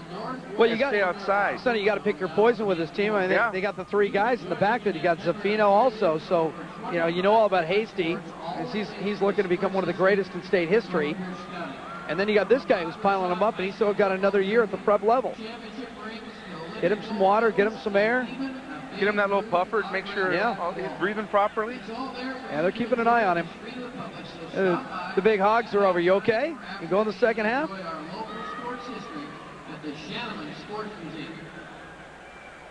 Well, 3 seconds to go. Unfortunate for Ferndale, but great play, great individual play by Bellevue and Rosenberg. Yeah, I think it got real quiet up at Grant's Drive-In. Yeah. I think Babes is a little quiet tonight. So far. It ain't over till it's over, right? Well, we're only halfway through. I'm knocking on the ground. They'll have to return this one for a touchdown unless there's a penalty. And it's Locker. He's the kid who could do it. He's got one guy. It's Nine Neighbor. And he got by him. When he throws the ball, he just kind of got rid of it because he knew the half was over. A good return, but not quite good enough. Jake Locker trying to carry this team on his young shoulders. We are halfway done, and Bellevue is halfway to history again. No team has ever won 4 in a row. No team has ever won 5 total state titles, and Bellevue is halfway there. In this game, Sonny, it's a lot closer than the scoreboard. Well, 3 big touchdown runs is the difference. You know, Ferndale's had some yardage in the middle of the field, but only been able to punch it in for 1 touchdown. And obviously, Rosenberg with the 3 big touchdown runs, that's a big part of that 214. But the big one, that turnover, that just really hurt Ferndale in that first half. Oh, it could have been a 3-point game at halftime. Instead, it's a 17-point difference with just 24 minutes to play. And more bad news for the Golden Eagles of Ferndale. They're going to have to kick off to start the second half. So Jamie Plankovich starting to work the sideline a little bit. Trying to figure out how in the world you come back against Bellevue down 17. Well, you know, Ferndale all season has been a second half team. You know, you think about, they've only given up 6 points in the last 4 playoff games. You know, the team, this is their 15th game. These kids they should be tired. You know, that's a lot of games for a high school team. But let's see how they rebound. They've done it all year. See if they can pull it off again tonight. Well, you got Hasty and you got Rosenberg back there. Who would you kick it to? They're going to kick it to the guy who already has 3 touchdowns. And they stop him at the 24. That was good kick coverage. This is what Bellevue did in the first half. They touched the ball 4 times. They got points 4 times. Touchdown, field goal, touchdown, touchdown. 3 long runs by Keith Rosenberg. Yeah, 17 offensive plays for over 200 yards. Pretty impressive. You know, Rosenberg, when we were asking the coaches to describe this young man and his running style, they said, look, we're not comparing him to O.J. Simpson in terms of running, but he has that same kind of gait that he takes those big strides and he can change speeds and he can pop it to the outside. And we saw a little of it on that last touchdown run right before the half. Just because you went to USC, you had to get O.J.'s name in there. I'm going to work in Garrett later, Marcus. But you're right, he has an easy gait to him, and he's got great speed. We don't get to hear what they run 40-yard dashes in, but certainly he's got enough. And J.R. Hasty himself has got to be around that 4 or 5 mark somewhere. Remember, J.R. Hasty coming in needed what? 238? 238. To get the record, he had 39 yards in the first half. So unless they really concentrate on that, he's going to come up short. I wonder if Matthias Wilson is here with the Ferndale group watching the game. We asked about Matthias Wilson, and they didn't think he was going to be at the game. He is a graduate of Ferndale, and he holds the single-season record. So that's the sidebar story. There's Zaffino, Thomas Zaffino, stutter step. He wants to get his name in the book, too, and he earns the first down after the 36-yard line. Let's go down to Brad Adam. Well, thanks, Jimmy. Zaffino is a great story, as you guys mentioned a little bit earlier. He was at Federal Way last year when there was a terrible accident in the chemistry lab. A beaker broke, a fire broke out. He suffered burns on his hand, shoulders, and face. His family was looking for a new start, and they transferred to Bellevue. He wasn't sure if he was going to go out for football. But the first player he met in the hallways, E.J. Savannah, not playing tonight, but talked him into going out. And, well, Bellevue sure is glad he did. He got his confidence back. He regained strength in his hand, and he rushed for over 1,000 yards this year, Jim. Yeah, nice story, Brad, and it's funny, the Bellevue folks are so happy to have him, and not because of what he does on the field, but because they said that, you know, it's just nice the kid's been through so much, and he's found a place here. And there's E.J. Savannah, who's not playing because of that pinched nerve. He's the guy who approached the new kid in school, and how difficult is it? You're the new kid in school, and you've come through an accident, and maybe your confidence is shaken, and a guy like E.J. Savannah walks over and says, what's your story? He starts talking to you about maybe coming out and hanging with the football team. They all went to training camp, as they do, over at Fort Worden over in Fort Townsend. And Zaffino got his strength back, and look at this. Now he's an important aspect of this offense. There's Rosenberg. That play scored twice tonight. It really is one of the feel-good stories. Zaffino spent 5 days in the hospital, and then coming out, he and his sister and his mom just said, you know, we just need a change of view. And they moved north. They moved up to the east side into Bellevue, and yeah, the kid probably wouldn't have come out for football, or maybe he would have, you don't know, but Savannah goes over, bridges that gap, and look at where he is now. He's in the state final on TV. Yeah, and he's only a junior. They might be going for the old Cinco de Mayo next year. Great kid, and they described him as having the heart of a line. They said he was the most dedicated kid in the off-season workouts, and at Bellevue, that's saying something, man, because they started getting ready for this year about 4 minutes after last year's state final. I think they turned out the next day. Yeah. So they're ready to go. Well, Dead ball, delay game, on the offense, 5 yards, repeat third down. Yeah, I was going to say, especially this offensive line. The guys on the offensive line kind of took it upon themselves this year to get it done. Pat Jones, the offensive line coach, and he was nice enough to spend some time with us this week, get us up to speed. Well, I'm 2004 Wolverines. I'm sure most fans, if you like high school football, you're going to read the stories about these teams. And I love the story about that offensive line, the way they bonded. They went to movies together. They lifted weights together. You know, they just did everything as a team, and you can certainly see that they get along. 3rd down and 9, and they're going to throw it. They never throw the football. They got a man open, and it's just overthrown. Spencer McPherson, the senior, was running alone. Hey, Eric Brock would love to have that throw back. Doesn't get a lot of opportunities to throw the football, but that time, you're absolutely right. McPherson went wide open. Only blocks 30th attempt of the entire season. You know, that's pretty darn good. When you're a sophomore, you're starting quarterback, and you're also a starting defensive back. Kid's a heck of an athlete. The 2 lockers are back, Brady, and that's Jake, number 10. Remember, Jake almost returned the kickoff to end the first half for a touchdown, took it back about 65 yards. And Bellevue's only punted 8 times this year. That's their 9th punt of the season. And it was the quarterback. It was blocked. And this one backs up. This guy's a little tardy getting down to it. It's a pretty good field position for Ferndale. So they've taken the first step and get back in this game, Sonny. For the first time tonight, Bellevue had the football and didn't score. Don't run off yet.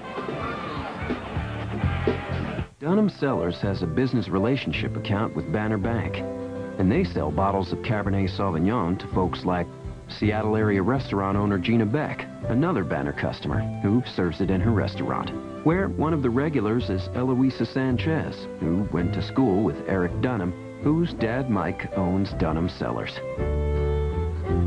It just goes to prove that we're all in some way connected to the same bank. Morning, Bill. Morning, Phil. Big day?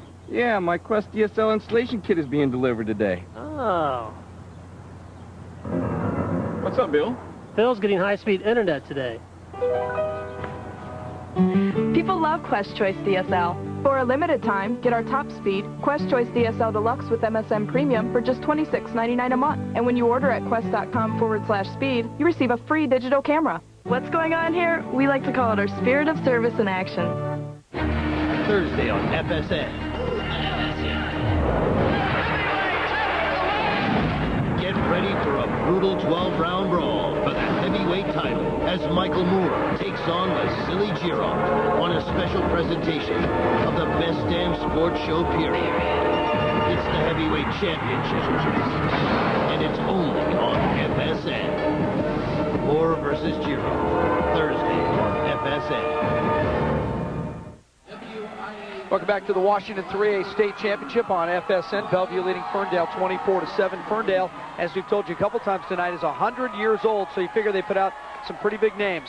Included among their alums, maybe the best football name, Doug Peterson, an NFL quarterback. He used to back up Brett Favre for so many years. The school recently retired his jersey, and he helped build the school's weight room. But he's not the only big name or familiar face. One of those is standing by with our Brad Adam. Well, Jim, thank you very much. Yes, a big name and a very familiar face. You've probably seen Mark Wright anchor the Channel 13 KPCQ News. You know, Fox family, it's nice to get you out here to a game. A Ferndale grad. You went to school with Jake and Brady's fathers, uncles. Talk about the Locker family, a long tradition at Ferndale. When I was in grade school at Custer Elementary, the Lockers were legends then. Mike, Pat, John, and Scott. And I ended up rooming with John Locker at Western. He was a running back there. Jake's uncle. This is a long history, and it's just great to see these kids out here tonight. What is Ferndale like? Has it changed much since you went to high school there? It really hasn't changed. It's gotten bigger. It was AA when I was there. It's AAA now, so it's a bigger school, but this is still the same kind of football. And up in the stands tonight, the whole hometown is up there.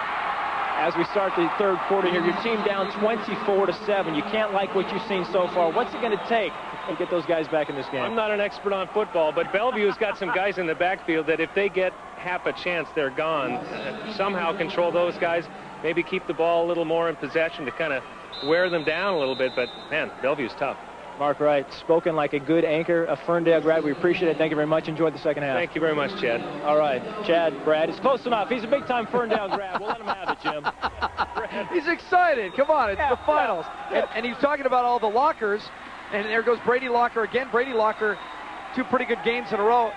And of course, the ball handed off by Jake Locker, and Mark Wright was just talking about Pat Locker and John Locker. And it's a lot of Lockers. Yeah. Well, it's a great heritage. Nice to see it passed on through the family, and you can stay in your own community and be able to go out and watch your relatives play. I think that's awesome. So the ball now inside the 38-yard line. And we're not at that must-score situation just yet, but Ferndale obviously knows that their opportunities are going to be limited from here on in. This time the quarterback keeps it, but he's got a lot of company, and he's going to get what he can, and that's a first down. Nice job at knifing through there, knowing where the first down marker is, and just putting that 200-pound body right between the defenders. That's great stuff. You know, so I saw him look at the trailing back, and I thought he's going to try to stutter step and make a big play because they're down by 17, and he didn't. He just got what he saw the stick in front of him. He said, I'm just going to take my 4 yards and move the first down. Well, we saw a team this past year doing those college games that would have tossed that football out for a loss, so it's nice to see Locker knowing what he was going to do, and he picked up the first down. Talking about that team on the lake? The one up north from here. Inside the 34-yard line. Another short gain, but a gain nonetheless. Back up the middle, John Baker gets those tough yards between the tackles. Reminder for you to tune in Tuesday as Northwest bragging rights are on the line as the Gonzaga Bulldogs travel to Pullman. Pay a visit to the Cougars. Mark Few against Dick Bennett. The action starts Tuesday at 6 o'clock, and it's only on FSN. I'll be calling that game with Larry Farmer from the UCLA great. Larry Farmer, remember him well. Oh, yeah. So the ball now at the 31-yard line, 2nd and 7. Play action, and they have space. Locker inside the 20.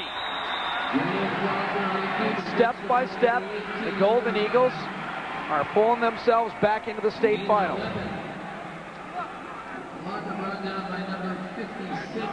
Look at the move right here. Jonathan Lee out there blocking for him, the guard, but what a silky smooth. We talk about Rosenberg and his abilities, but certainly Locker has it as well. Another first down at the 18-yard line. This is where they made the mistake before. Actually just a bit further out than this. Oh, a big gap up the middle. Baker, his best run of the day, inside the 10-yard line. And this is what Ferndale looked like on that opening drive. Well, you know, you look at Mr. Baker right there, 34. He's going to get some touches like he has on the year. He rushed for almost 1,400 yards up north. And right there, just a quick hitter, but a tough little kid to bring down. And Ferndale's got it going right now. Baker, besides being a good football player, also sings in the school choir. And he's hitting the right note right here.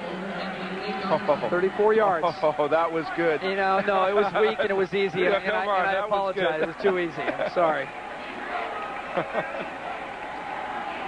Well, Sonny, you mentioned it before that turnover was just crucial for them in the first half. I don't want to jinx them here, but they just can't afford something like that here. They got to put this ball in the end zone. Inside the 5, they're being patient. They're taking what they can get on each down. Well, you don't really want to rush yourself right now. You know, you got some time. You got a guy named Locker with the football looking for an opening. There's Eric Block, number 5, the quarterback for Bellevue, comes in to put him down finally at the 3. He's been making a lot of tackles. Got a pretty good shot there from Locker's helmet as well on that tackle. 2nd and goal. Wilgus got stood up, bounced back, still fighting for the extra yards. Now the whistle comes in. Oh, I like it. Let him play. Yeah, I guess. Let the boys settle it on the field. And all that action, and the ball's going to go right back to where it was. And it's going to be 3rd down and goal. And if you're Ferndale, you get a little nervous and try to throw a pass here. Well, you know, that on that play, it looked like a straight dive that time to Wilgus, but they really have had more success with either running that wing T option and having Locker keep the football. Yeah, I'd take Locker outside. Let him run to the cone. 3rd and goal. You mean like touchdown.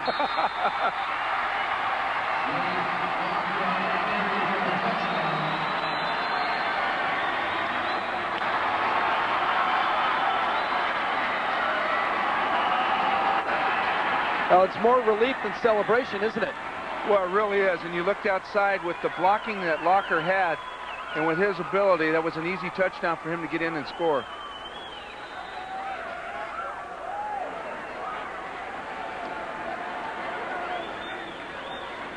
Now the always important extra point, Ryan Denton, and he knocks it through, and it's 24-14. We told you not to go anywhere, just like the first drive. It's the quarterback, Jake Locker, who carries them 130 yards on the night. He got that first down when they needed it, and he gets the touchdown when they had to have it. It's a 10-point game. 1, 2, 3. 1, 2, 3. There's a whole new side to the dairy you love. Clinical studies show milk, cheese, and yogurt actually help the body burn more fat when you make 3 servings a day part of your weight loss plan. So, when you're cutting calories, make it 3 servings of dairy every day. 1, 2, 3. Like what you see? Learn more at 3aday.org.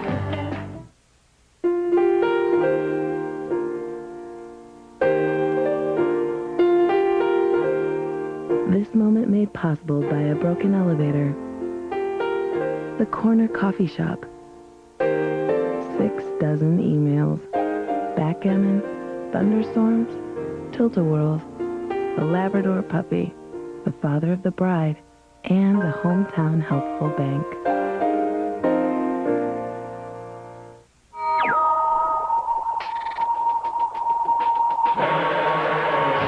The Pac-10 tournament returns in March. An automatic bid to the big dance is on the line as the men's tourney returns to Staples Center, while the women do battle at HP Pavilion in San Jose. This is your chance to be a part of the madness. For tickets, log on to www.pac-10.org. Jake Locker trying to get a rest, trying to catch his breath on the bench. He just scored to bring Ferndale back within 10 in the 3A championship final inside the Tacoma Dome on FSN. Ferndale has been here before, not these kids, but their predecessors back in '97. In fact, they led Lakes 17-14 late. For the minute and a half, Lakes goes to the trick. Michael Westbrook comes up with the ball. It was a joust at the goal line. He holds on, gets the score, and Lakes wins 21-17. Ferndale's first trip to the title game, but remember, Matthias Wilson rushed for 204 yards that day. That gave him a state record 2,678 rushing yards for the season, and that record looks to be safe right now. J.R. Hasty of Bellevue came in needing 238, and he's not even to 100 yards yet. Ferndale drive, 9 plays, 67 yards, 4 minutes. A very efficient, very business-like drive. Now they need another stop.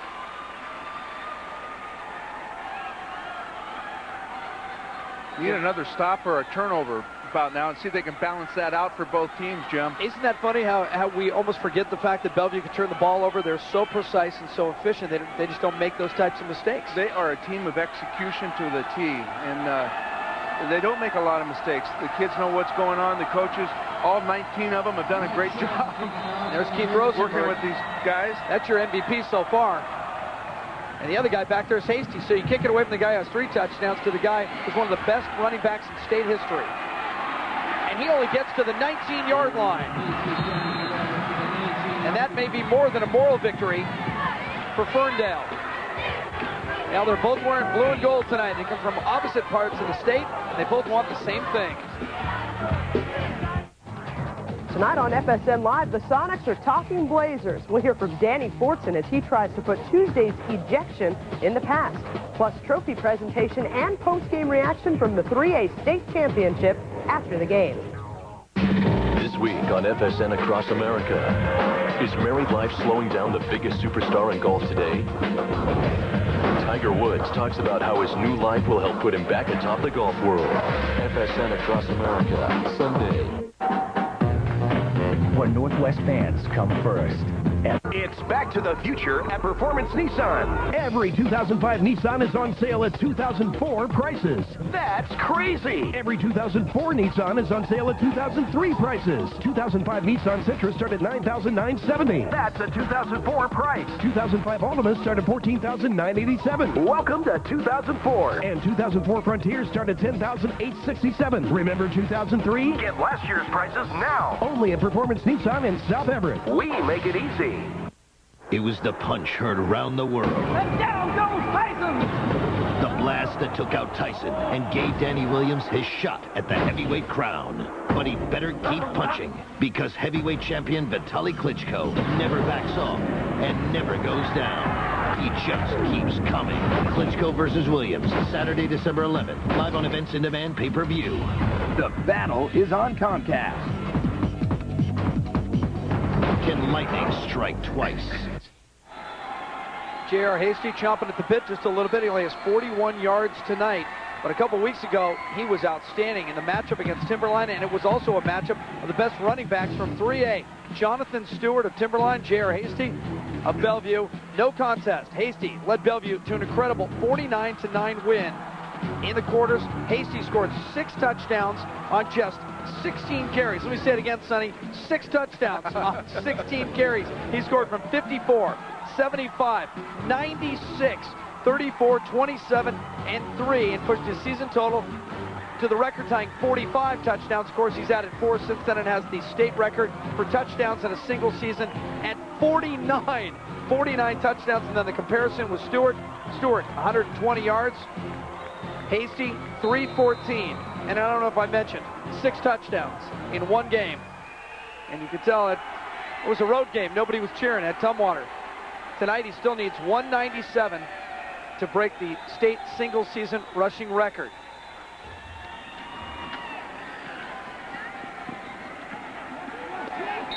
It's been Rosenberg so much, you have to wonder if Ferndale will start to watch number 8 a little tighter. They did that time, and well, he gets up with a bit of a gimp there on his ankle. Yeah, he's got a little hitch in his get-along, as I used to say, but nice job by Ferndale that time to keep their eyes on number 8 and staying in their gap, so he, on that little fake, that little counter coming across with Rosenberg, they were in position to make the play. He's still gained a couple extra yards. He's going to try to ignore it, and then maybe they go back to 24 now. I mean, Hasty wants the rock. He gets it, and he goes nowhere. Oh, he got hog-tied from behind. No, that's Cody Leifheit. Now, this is a great story. This kid, Cody Leifheit, defensive tackle, 5'7", 170, right there just screaming across and making the play. You know, Jim, I played in college with an all-Pac 8 nose tackle that was 5'11", 205. I love this kid. 5'7", 170, playing D-line. You got to love it. And Leifheit also wrestles for Ferndale. 3rd down and 8. Is Ferndale going to get the ball back again? They need a stop. It's Rosenberg to the corner. Pulled down at the 30, but it's a 1st down by a yard. And he's still limping. Something's bothering him. He's going right to the sideline. It's like a hamstring. Yeah, now he's reaching back for the hammy. That's not a good sign. Unless you live near Bellingham, then it's a pretty good sign, isn't it? Boy, no kidding, but you hate to see anybody get hurt. The Wolverines have already lost 1 player, 1 starter tonight. Let's watch the outside, though. Play fake again, coming around. No one on containment on the corner. You would like to see Brad Walton, the defensive end, getting upfield and force the action back inside. Didn't do it, and they pick up a 1st down. Maybe just a cramp as they're working on Rosenberg. Short gain up the middle. The quarterback, Eric Block, keeping himself. You know, usually when you get a cramp, though, Jim, it's in your calf. Yep. Typically, it's in your calf. Now, maybe well, that's what they're doing. They're stretching it right there. But, yeah, when he was going off the field, he was grabbing the hamstring on the back of the thigh. At least all the cramps and things I got were in my calf, if you could find it. You know, there's a thing called a transference of pain, and sometimes you feel it in a different place. Oh, yeah. You are good. Not just a pretty face. Transference of pain. That's great. 2nd 7. Hasty, penalty flag. Hasty to the 46-yard line, but the penalty flag back right where all the big uglies were locked up. And Hasty knows, or at least he thinks he knows it's coming back. And look at that. Two guys slap his hand on the way back. They know it's kind of an honor to be on the field with a guy who's done what he has. Back on the line of scrimmage, Stephen Schilling. Let's look at number 52 coming across. Excuse me, it's 58, Mark Farney, but I didn't see anything on that side. But I think just out of the camera view, it was Steve Schilling going against Jack Piper. May have been where the holding was. They picked him up and drove him into the turf, too, didn't they? Butch Gontroff looking at the game plan, and so far it's neat and tidy and gone exactly the way he's wanted it to. That's the kind of sheet Mike Holmgren needs to get to instead of that 4 big 5 billboard. You mean that restaurant menu he keeps reading off of? That's what it looks like. Yeah. Well, Butch has a few less plays to work with, but certainly they didn't help themselves with that big holding call on that one. Ferndale's been a second-half team, Jim. So far, they're proving that in this third quarter. Zaffino had some space and got tripped up, and he saw nothing in front of him. Just tripped over somebody's leg. I tell you, Zaffino, when he hits that line of scrimmage, his legs are moving. Look at the leg drive right here, Jim. He is just plowing through there. Crazy legs, get tripped up by his own man, but certainly he doesn't hesitate hitting the hole. Look who's back. Here he comes. Now, the problem with cramps, of course, is that you stretch them out, you get a little fluids in you, you feel pretty good. You go out, and they come right back. And it's hard to get rid of them. On 3rd down and 12, another good opportunity for Ferndale. Rosenberg, and he's going to lose a couple yards. There's that halftime adjustment. Wilgus that time in position, the linebacker coming across the line of scrimmage, looking at number 8. Yeah, I was talking about the Bellevue defense before this one started. What about the Ferndale defense? You see Wilgus right there looking at the play fake. He eyed J.R. Hasty, noticed nothing was in the breadbasket, came back outside and made the tackle. So now block goes from quarterback to punter. Keep in mind that he is the quarterback, although I doubt Gontroff would take a chance here. And that means that one of the lockers is going to get the football. And Jake with a fair catch at the 44-yard line. Well, this is getting interesting now, isn't it? It sure is, and some field position to work with. They're not backed up inside their own 20, Jim. And the Ferndale folks who took the long drive are up and making some noise. Let's go to Brad Adam on the sideline. Jim, you're exactly right. Actually, I am right under the goalpost now, right dead center, and to my right, the Ferndale fans going crazy. Standing room only over there. The players excited getting up.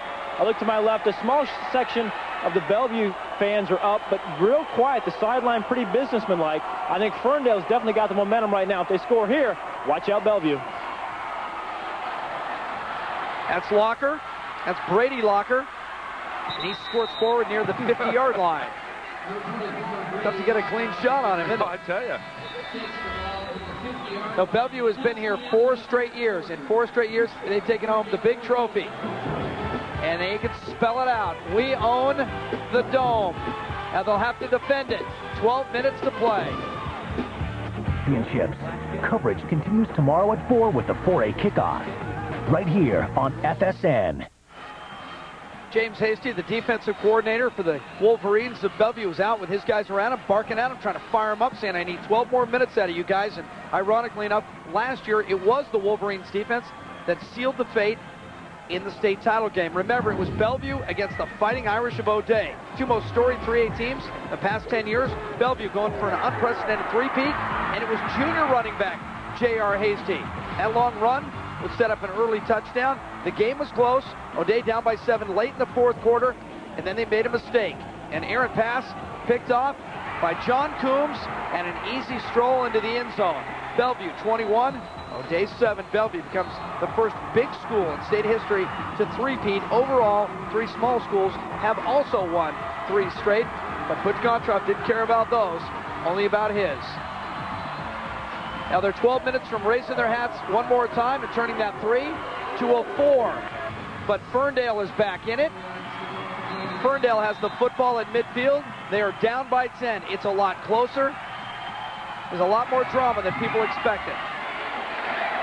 And a good gain on second down. John Baker doing a nice job getting up in that hole, and a quick hitter, so to speak, out of that wing tee. You know, it's funny, just like Bellevue has looked at other guys, in this case Rosenberg and not Hasty, it hasn't been Wilgus or it hasn't been Locker. It's been John Baker. Well, it's been Jake a little bit and his cousin Brady, but the one name we haven't called a lot is Wilgus. Locker waits for the spot to open, dives forward to the 39-yard line.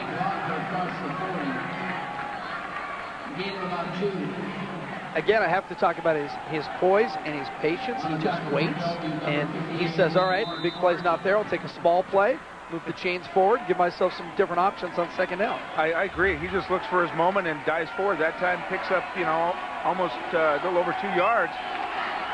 Yeah, and it's not a big play on paper, but it's a big play because he moves things forward, takes what he can get. Oh, a little trickery. Locker to the 35, and it looked like a big gain, and it was nipped right there. Number 24, Brady Locker, takes the ball up to the 45-yard. Brady Locker. Yeah, they've run that inside counter off that wingback position, Jim, a couple times with a lot of success. That time he almost busted it for the first down. But a key third down here coming up for Ferndale. Look at the play fake there. Oh, it's a handoff. You're right. Did you call that, Jim? I think I did. All right, good job. Good for one a game. That's good. Nice hole in there. A nice new wrinkle for that Bellevue defense to look at. Well, Sonny, this is where a wing tee can really break your ankles because you're so intent on stopping the first down. You got guys going in every direction. 3rd and 3. Look at the confusion. Locker. First down to the 30-yard line. The ball popped loose, and Ferndale got back on it. And everybody at Grant's Drive-In just took a breath. John Baker might get a free burger on that one. Again, he's doing what you and I talked about, instinctively moving up, picking his hole. Good helmet up that time, though. Mark Farney coming in, using that headgear to knock the ball out, and very fortunate John Baker was in the vicinity. You think all the folks watching on the 10-foot big screen at the Main Street Grill came out of their chairs to jump on that football? And they got it back, and they got a first down, and here's Locker again. And he waits for his time, and he goes inside the 20. That's short of another first down, but another good gain to give him 8 yards. Tell you what, Ferndale's made some good adjustments in utilizing some of their own players, like you mentioned. Again, Brady Locker, only a sophomore, having a big night so far.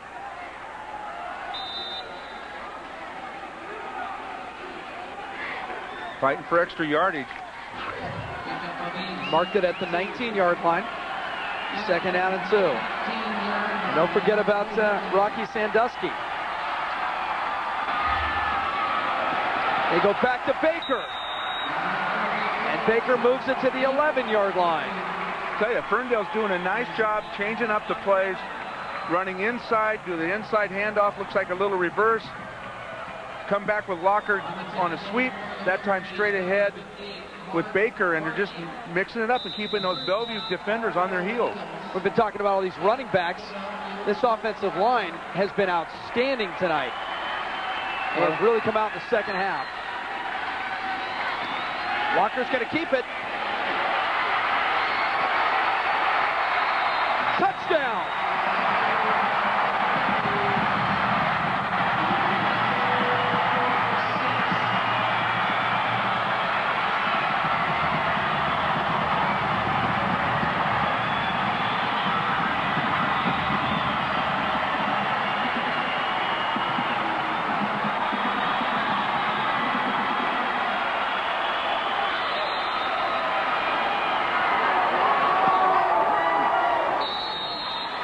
And a penalty flag on the extra point. How critical are these?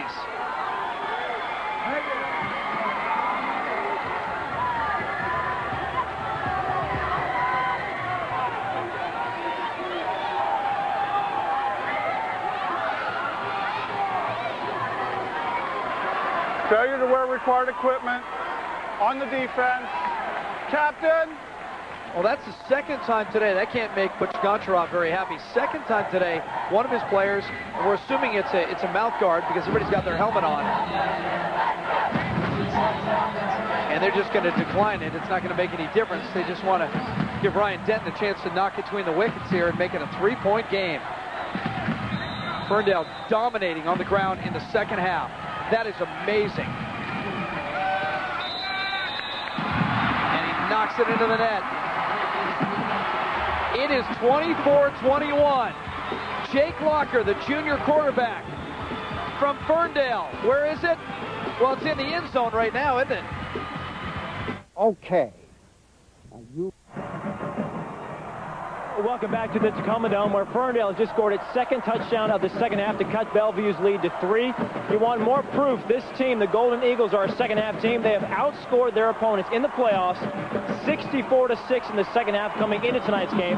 You tack on 14 points tonight. It is now 78-6. This Ferndale team has outscored their opponents in the playoffs in the second half. We'll see if that holds up the last 8 minutes and 49 seconds, Jim. Oh, Brad, they're all fired up on their sideline. Their fans are on their feet jumping up and down. And look at that. Not only have they scored the 14, but they have shut Bellevue out.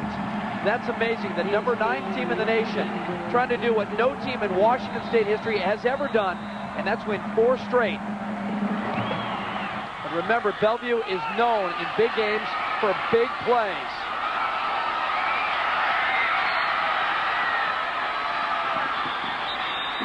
Stephen England, who's also one of their offensive stars, first time he's touched the football tonight.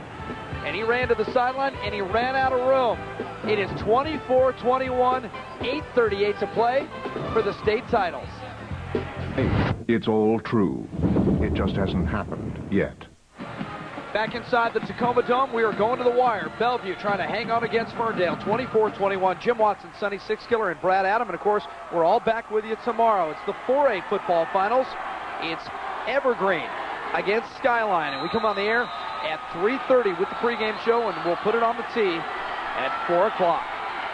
Bellevue, they have worked so hard and so long to get to this point, right on the precipice of history, and now they are faced with a upstart Ferndale team who wants to take it away from them. Hasty to the 42, and they're trying to strip the ball, and Hasty pulls it back right in front of the Ferndale fans, and they respond. Well, Bellevue that time went with a twin set with a double tight end formation. Looked like Butch says, okay, all right, now it's time to give it the 2-4, and let's just power this ball downfield. Straight ahead, nice little trap coming out there with Connor Maweni, but look at the tough running, J.R. Hasty, and Ferndale's trying to put some helmets on him, go for the ball, everything they can. I wouldn't be surprised to see Hasty carry it almost every time on this drive. He's in the middle. It's Rosenberg. First down to midfield. Over the last 4 years, Bellevue has been challenged numerous times. And every time they have risen to that challenge and won a state title. And here they are one more time with somebody in their face. Somebody wants their trophy. Well, they lost a really controversial game to Issaquah in 03, Jim, that really could have gone Bellevue's way, but on a ruling, they lost to Issaquah, and they've won quite a few since then. There goes Hasty.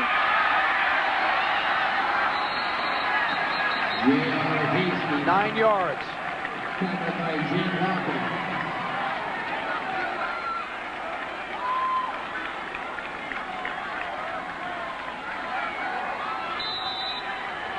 A time now for our Banner Bank Building to the Future, and tonight it's Jordan Hebert. He's a 4.0 in high school, so he's already taken classes at the college level at Bellevue Community College. Got the long locks. He's our Banner Bank Building to the Future candidate tonight. Big Sexy. And right now he's just trying to pick up first downs. Rosenberg tripped up short of the first down. It's going to be 3rd and a half yard. Rosenberg with a short gain on the tackle, number 52. Jonathan Lee is near the 40. Big 3rd down coming up here. You got the got the studs there on Bellevue, but look at the defensive guys. Mr. Walton, 77. Walton's a big boy, and he's 6'3", 225. He's got that neck roll on. You want that guy coming at you when he's mad? Here you go right here. It's the state final, and it's 3rd down and a half a yard.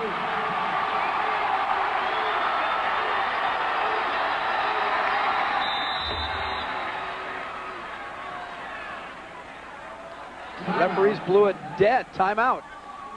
Timeout, Ferndale. Now, Ferndale knows it's a big time right now, so they call the timeout, but you want to conserve those timeouts. Butch Gontroff walks out on the field to talk to the Wolverines. Cheese and yogurt. I love them all. Getting a pretty good helping of great high school football. The state final, you got Bellevue looking for 4 straight titles. You got Ferndale saying enough is enough and representing the rest of the state, trying to put an end to it. 3rd down and a half yard.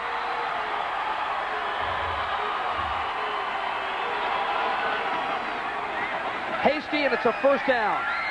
He only got 3. It was all he needed. And give Hasty some credit. He wasn't trying to break it for a touchdown. He just wanted to move the sticks. And you know who he ran behind, of course. 52, Stephen Schilling. Big tackle for Bellevue, and I don't blame him for getting behind him. Schilling goes 6'5", 280 pounds. He also plays basketball, and that's the thing about the wing T. Your linemen, you got to have the good feet. You got to be able to move. I like what Plenkovich, coach of Ferndale, said. We can't have guys with a lot of goo. You got to be in shape. Counter Zaffino.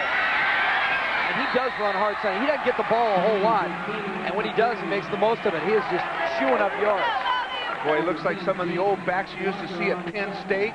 Doesn't he? Like a John Capoletti type guy. Ed Podolak, any of those, but he just keeps the legs driving.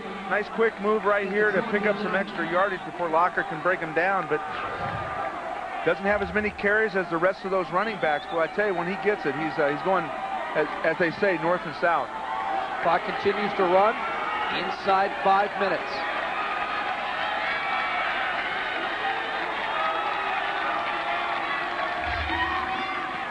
Hasty, couple of yards, he'll be short. Again, it'll be 3rd down at about a half a yard. Nice job by Cody Leifheit to just get low and grab the feet and hang on. Now, Ferndale is really crowding the line of scrimmage, and if one of these guys busts through, there is nobody there. Yeah, that's that old, let's make the tackle initial and get some support, some pursuit from those other players to get some helmets on the Bellevue players, and as time's winding down right here. This one is close enough to measure. Stretch it out. That's 1st down. Good call.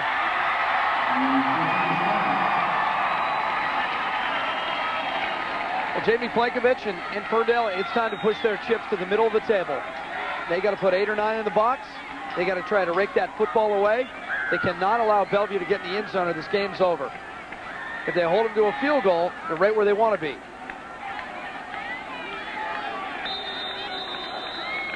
His 1st year at Ferndale. Welcome to the show.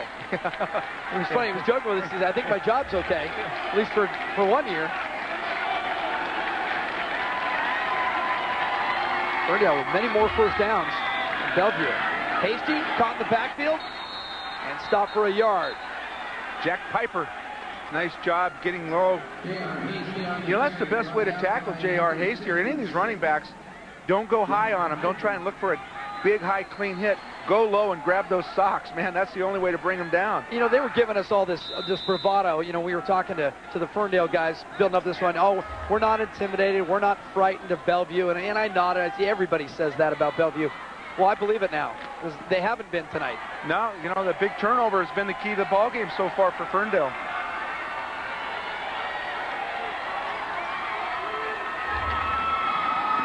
Zaffino. And he seems to be their best back right now. Give him 7 yards. And the Ferndale guys a little slow to get up, running out of gas, trying to hang on, trying to get that football back for their offense. Well, this is where they've got to dig down deep and make it work. Got to come up with some tackles. It's a little bit too late when you have to tackle them that far downfield. Something they'll talk about forever. and they'll keep that trophy in their case for a year. That's why we're all here. And we're getting what we wanted. Timeout. This time it's Bellevue.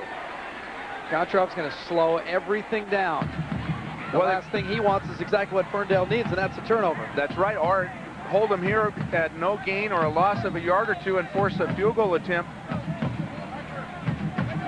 Keep them within striking distance and only put them up 27-21, Jim. And, you know, it's a good timeout by Butch right now to slow everybody down and be able to come back out and hopefully pick up the 2 yards they need. Yeah, it's third down and a long 2.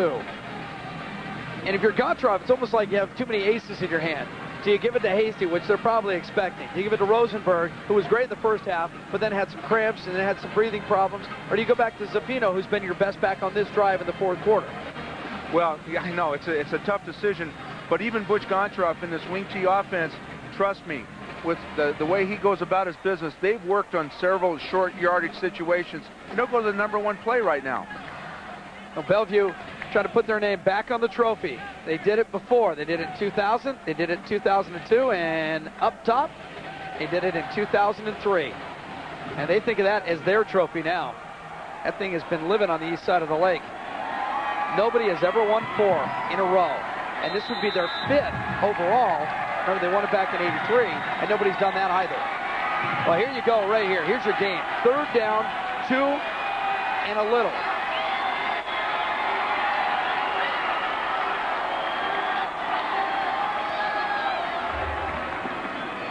Hasty, he broke the initial tackle, and Hasty's going to score.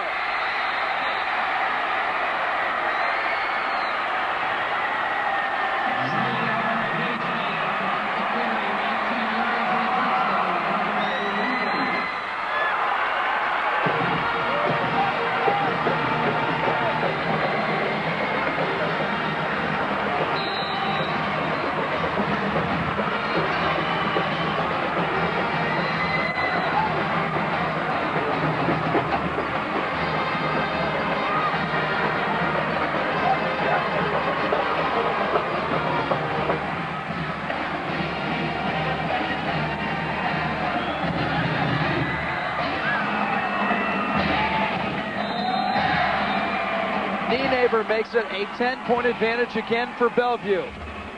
J.R. Hasty, he came in. He wanted the title. He was thinking maybe about the state's all-time single-season rushing record. And this is how he gets it, breaking tackles and making guys miss. Did a nice job to avoid the tackle of Jonathan Lee from Ferndale.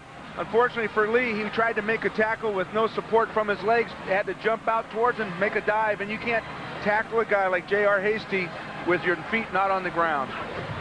Dad, James Hasty, first guy he greeted coming off. An offensive lineman, it was Connor Mawhinney.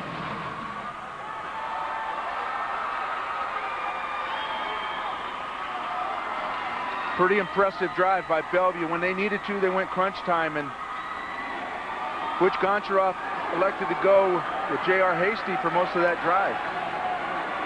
He's the money man.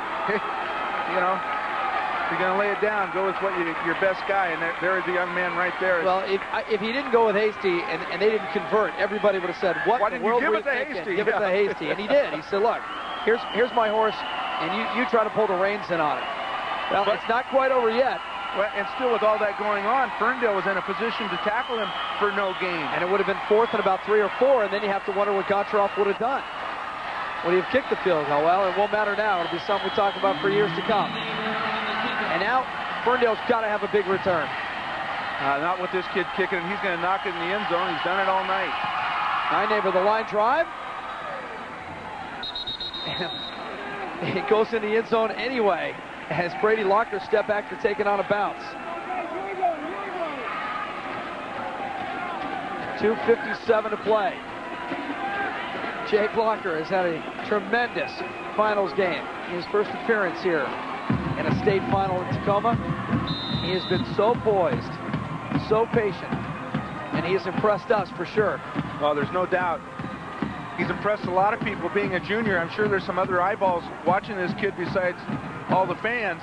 got to be a few coaches from around the country at different college levels looking at this kid. Oh, you know it. You know, people in the Northwest think, well, who's seeing this? Well, I'll tell you what, it's on satellite. Everybody's seeing it. Here he goes. Locker to the 25-yard line. They don't have a lot of time for this kind of thing. They need bigger plays, and this is where the wing T can hurt you because you're not used to throwing it. You send Rocky Sandusky on a fly. They're huddling up like they got all day. Yeah, they need to rush it up just a little bit, save some time. Those guys up front are just gassed. A lot of these guys going both ways. I was just going to say, Jim, that's the reason, and after that drive from Bellevue, I don't blame him for being a little gassed. Wide open. Oh, he's got his cousin wide open. There's Locker to come back for the football, makes the catch, and he's inside the 40. He had to come back for it. Well, he broke through there, Jim. I couldn't say he's wide open quick enough. And it's unfortunate Jake Locker didn't see it as quickly as you and I did. Otherwise, that would have been a touchdown. Yeah, Brady Locker was running alone, and you wonder how a team like Bellevue lets a guy get deep this part of the game. Well, great ball fake behind the line of scrimmage by Jake Locker. And right there, just about, 0.1 second earlier, and it'd have been a much bigger gainer. They're down to the 40 and wind the clock again. They're going to throw it again. They want Locker on the corner. He overthrows it. Intercepted, but out of bounds. Incomplete. Wouldn't matter. Yeah, that looked like trouble written all over that football. Ryan Lee on the coverage. And Bellevue was all over, and that's the kind of coverage you expected. Another good hose here by Locker against his body. It's big Steve Schilling narrowing down on him, but just kind of flicks it out there, trying to let it lay into his cousin, Brady Locker. But fortunately for them, the interception happened out of bounds. So it stops the clock at 2:01. First things first, they got to get in the end zone. I bet this kid's a heck of a baseball player, Jake Locker, with the arm he's been showing. Watch out. Try to step the screen to Wilkerson. That's probably the best thing that could have happened for Ferndale, because they would have lost a bunch of yards and a bunch of time. Yeah, Keelan Watson wasn't having anything to do with that fake. He knew exactly where that ball was going to go. You mentioned real quick that Locker, probably a pretty good baseball player. He's a standout baseball player, and he was talking about going to UW playing for Knutson. Wow. But he's going to have some other options. He's going to have some options, and I'm sure Kenny Knutson would love to see him come down and help out his baseball team. He's had a lot of success down there in Washington, and, you never know with these young people. And certainly another season to go for Jake Locker. Now he's got a couple of downs left. It's 3rd down and 10. First thing, they got to get a first down. Rocky Sandusky running towards the end zone, double covered. Made a catch!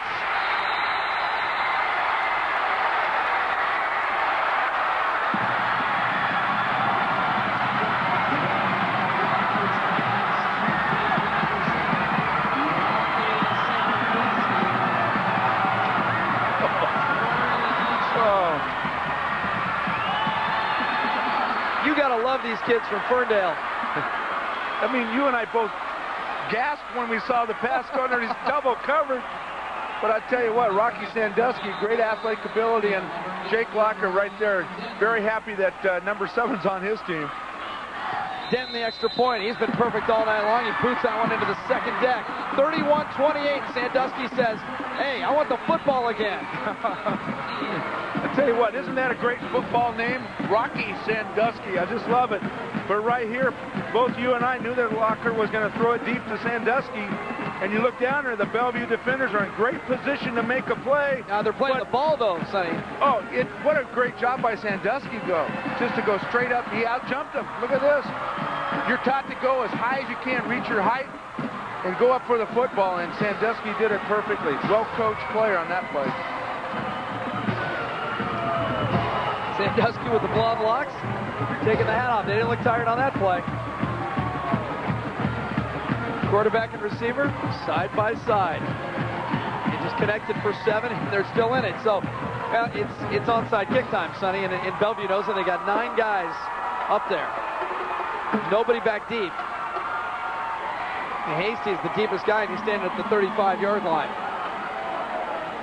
And here you go. They just need a bounce. It's the state final. This is where bounces go your way. Well, you got to hit the top third of that football and just give it some high bounce, and who knows with that thing where it might go. Isn't this getting exciting, huh?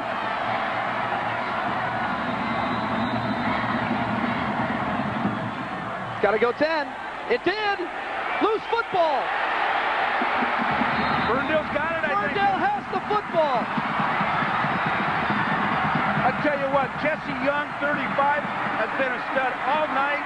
That time, that's great that he comes up with the reward of the onside kick, but because I tell you, on the kickoffs for Ferndale, he has gone down and absolutely blown up the wedge from Bellevue tonight, and that's a nice payback right there, Jim. Perfect kick. Look at the way this scoots on this turf. Like I say, you never know. Right there, it looks like it hits a Bellevue player. Well, once like it goes 10 yards, yeah, it doesn't matter who after 10. Once it gets 10, it's anybody's ball, and I tell you, that is awesome for Jesse Young. How about the Ferndale guys? Blankovich saying, wait, I don't see it yet. I'm not going to react. Oh, that's a head coach right there. He's staying in the moment. He's like, hey, we're not done yet. Locker lost the football. Bellevue got it back.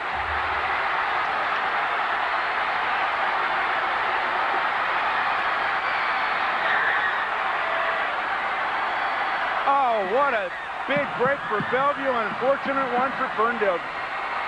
Holy moly. A mishandled football.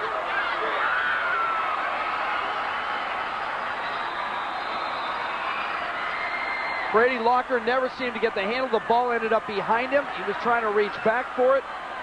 And by the time he turned around, there was a white shirt laying on it. Well, they've had success with this play earlier in the game.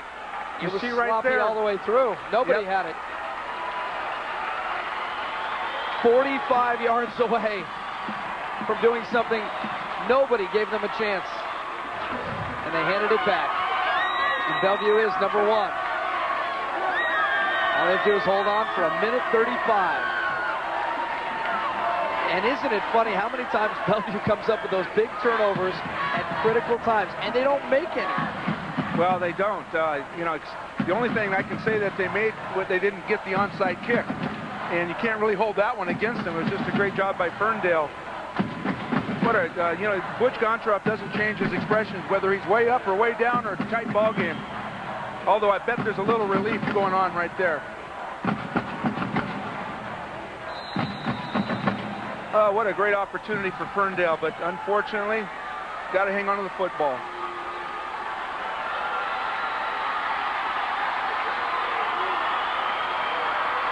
Remember that Ferndale already burned a timeout, so they can only stop the clock twice. Try to strip it away. They did! They did! The loose ball again! Ferndale has it!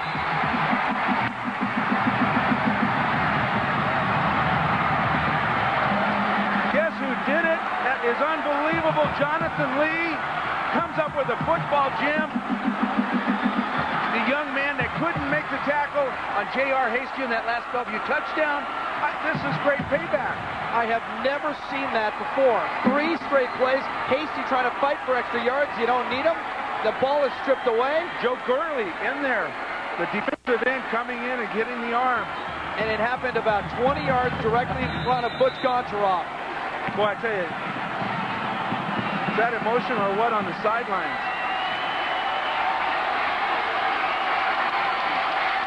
Hold on to it now. He's got Brady Locker open. He throws. Locker drops it at the 30. And Jake Locker took a big hit. He had to slow down, and he was being pursued and hunted by Connor Mawhinney.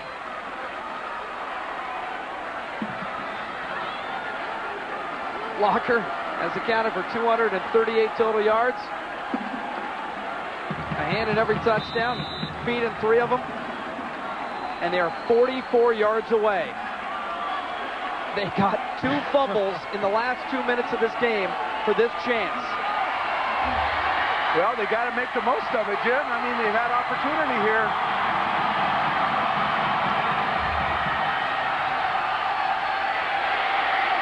He's going to run it, and he's going to get out of bounds, but just a short gain, 3 yards. So it's 3rd down and 7. Well, that's great. At least he stops the clock. He was trying to go to the far side on a pass, not open. Did the right thing, just pull it back in and picked up what he could. Well, besides the touchdown, their best play right now might be him pulling it down and running with it in the broken field. Oh, there's no doubt about it. I mean, Connor Mawhinney has been all over him disrupted the handoff, the timing on the previous series from Ferndale, causing the fumble eventually, and he's got his eyes out on number 10, number 50 for Bellevue.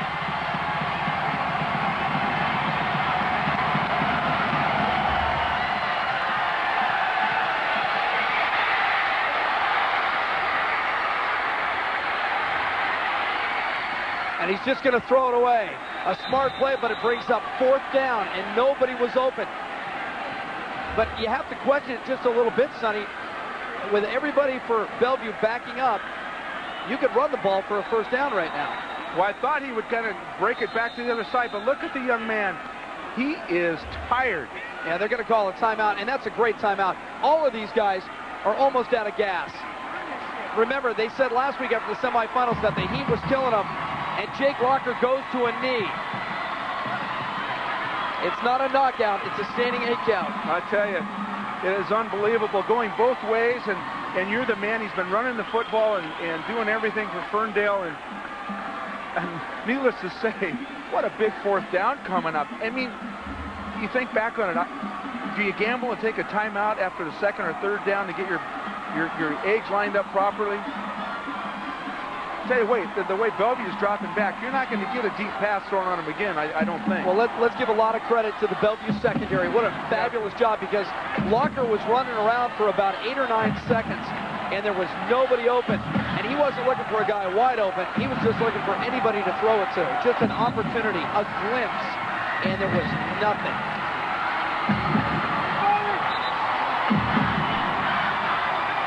Eric Block, the quarterback, but right now, he's the defensive back. The Ferndale fans on their feet, gripping the rail. There's Rosenberg, who's been the star. Well, that seems like a long time ago now, doesn't it? Keith Rosenberg with 3 long touchdown runs. Now the referees call timeout. They want to clean up the field a little bit. Well, a little nausea going on down there from the Ferndale players, Jim, and you can expect that after the effort. And you look at these shirts on these players, I'm telling you, both sides are just soaked with sweat and hard work out here tonight. It's going to be 4th down and 9. The Washington State title down to 1 play. All they need is a 1st down. There's still 1 minute and 2 to play. Do they run for it? Do they chance it? Or do they throw the football?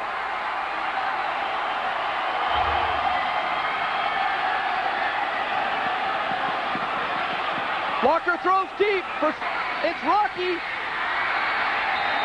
Incomplete.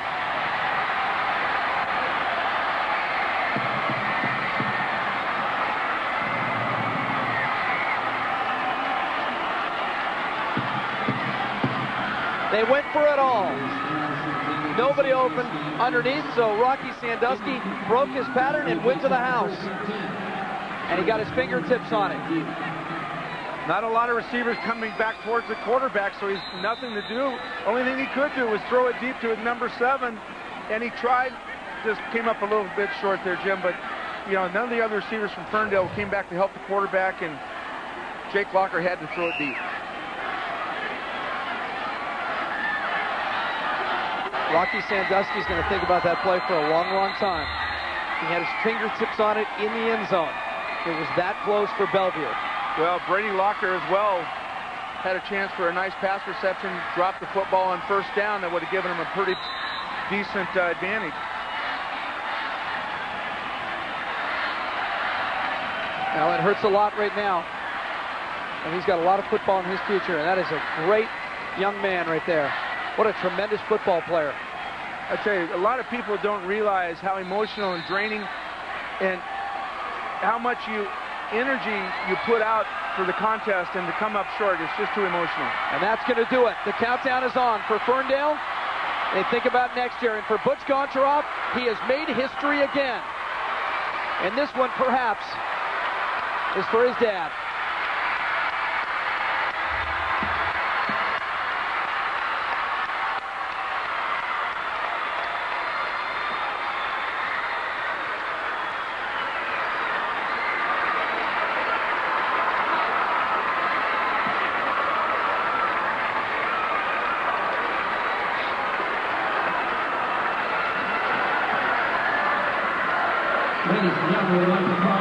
mention, first of all, outstanding game tonight. Man, who is some of the best high school football games you've ever seen?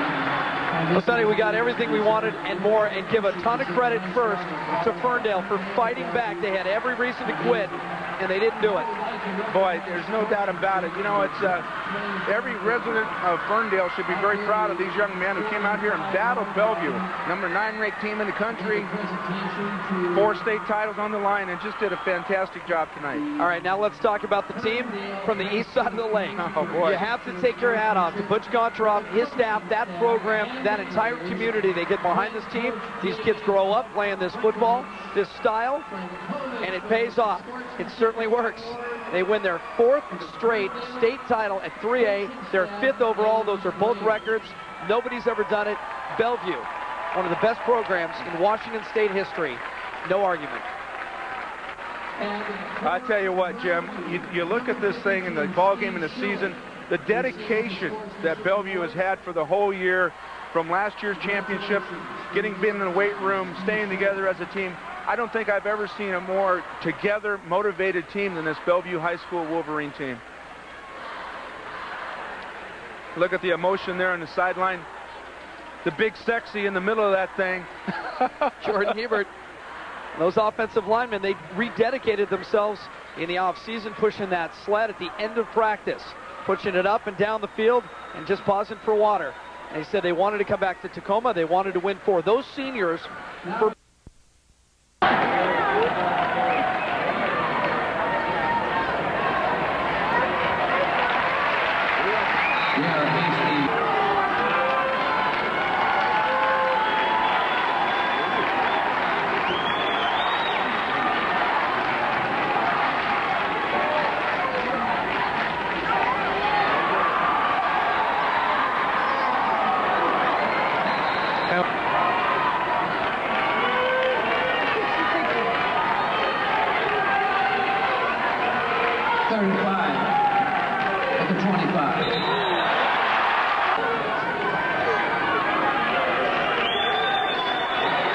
They did.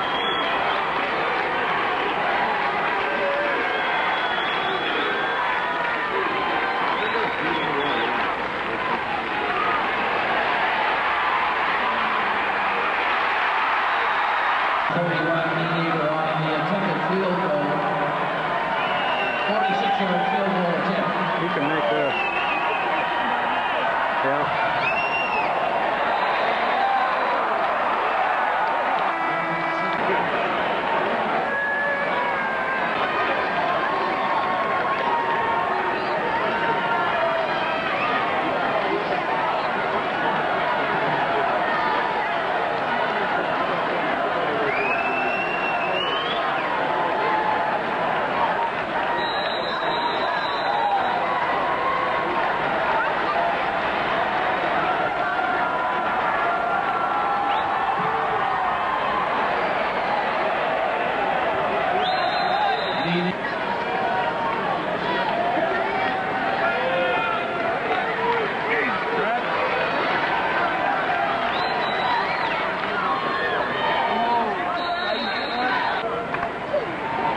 Two-yard pickup, 2nd and 8, 22.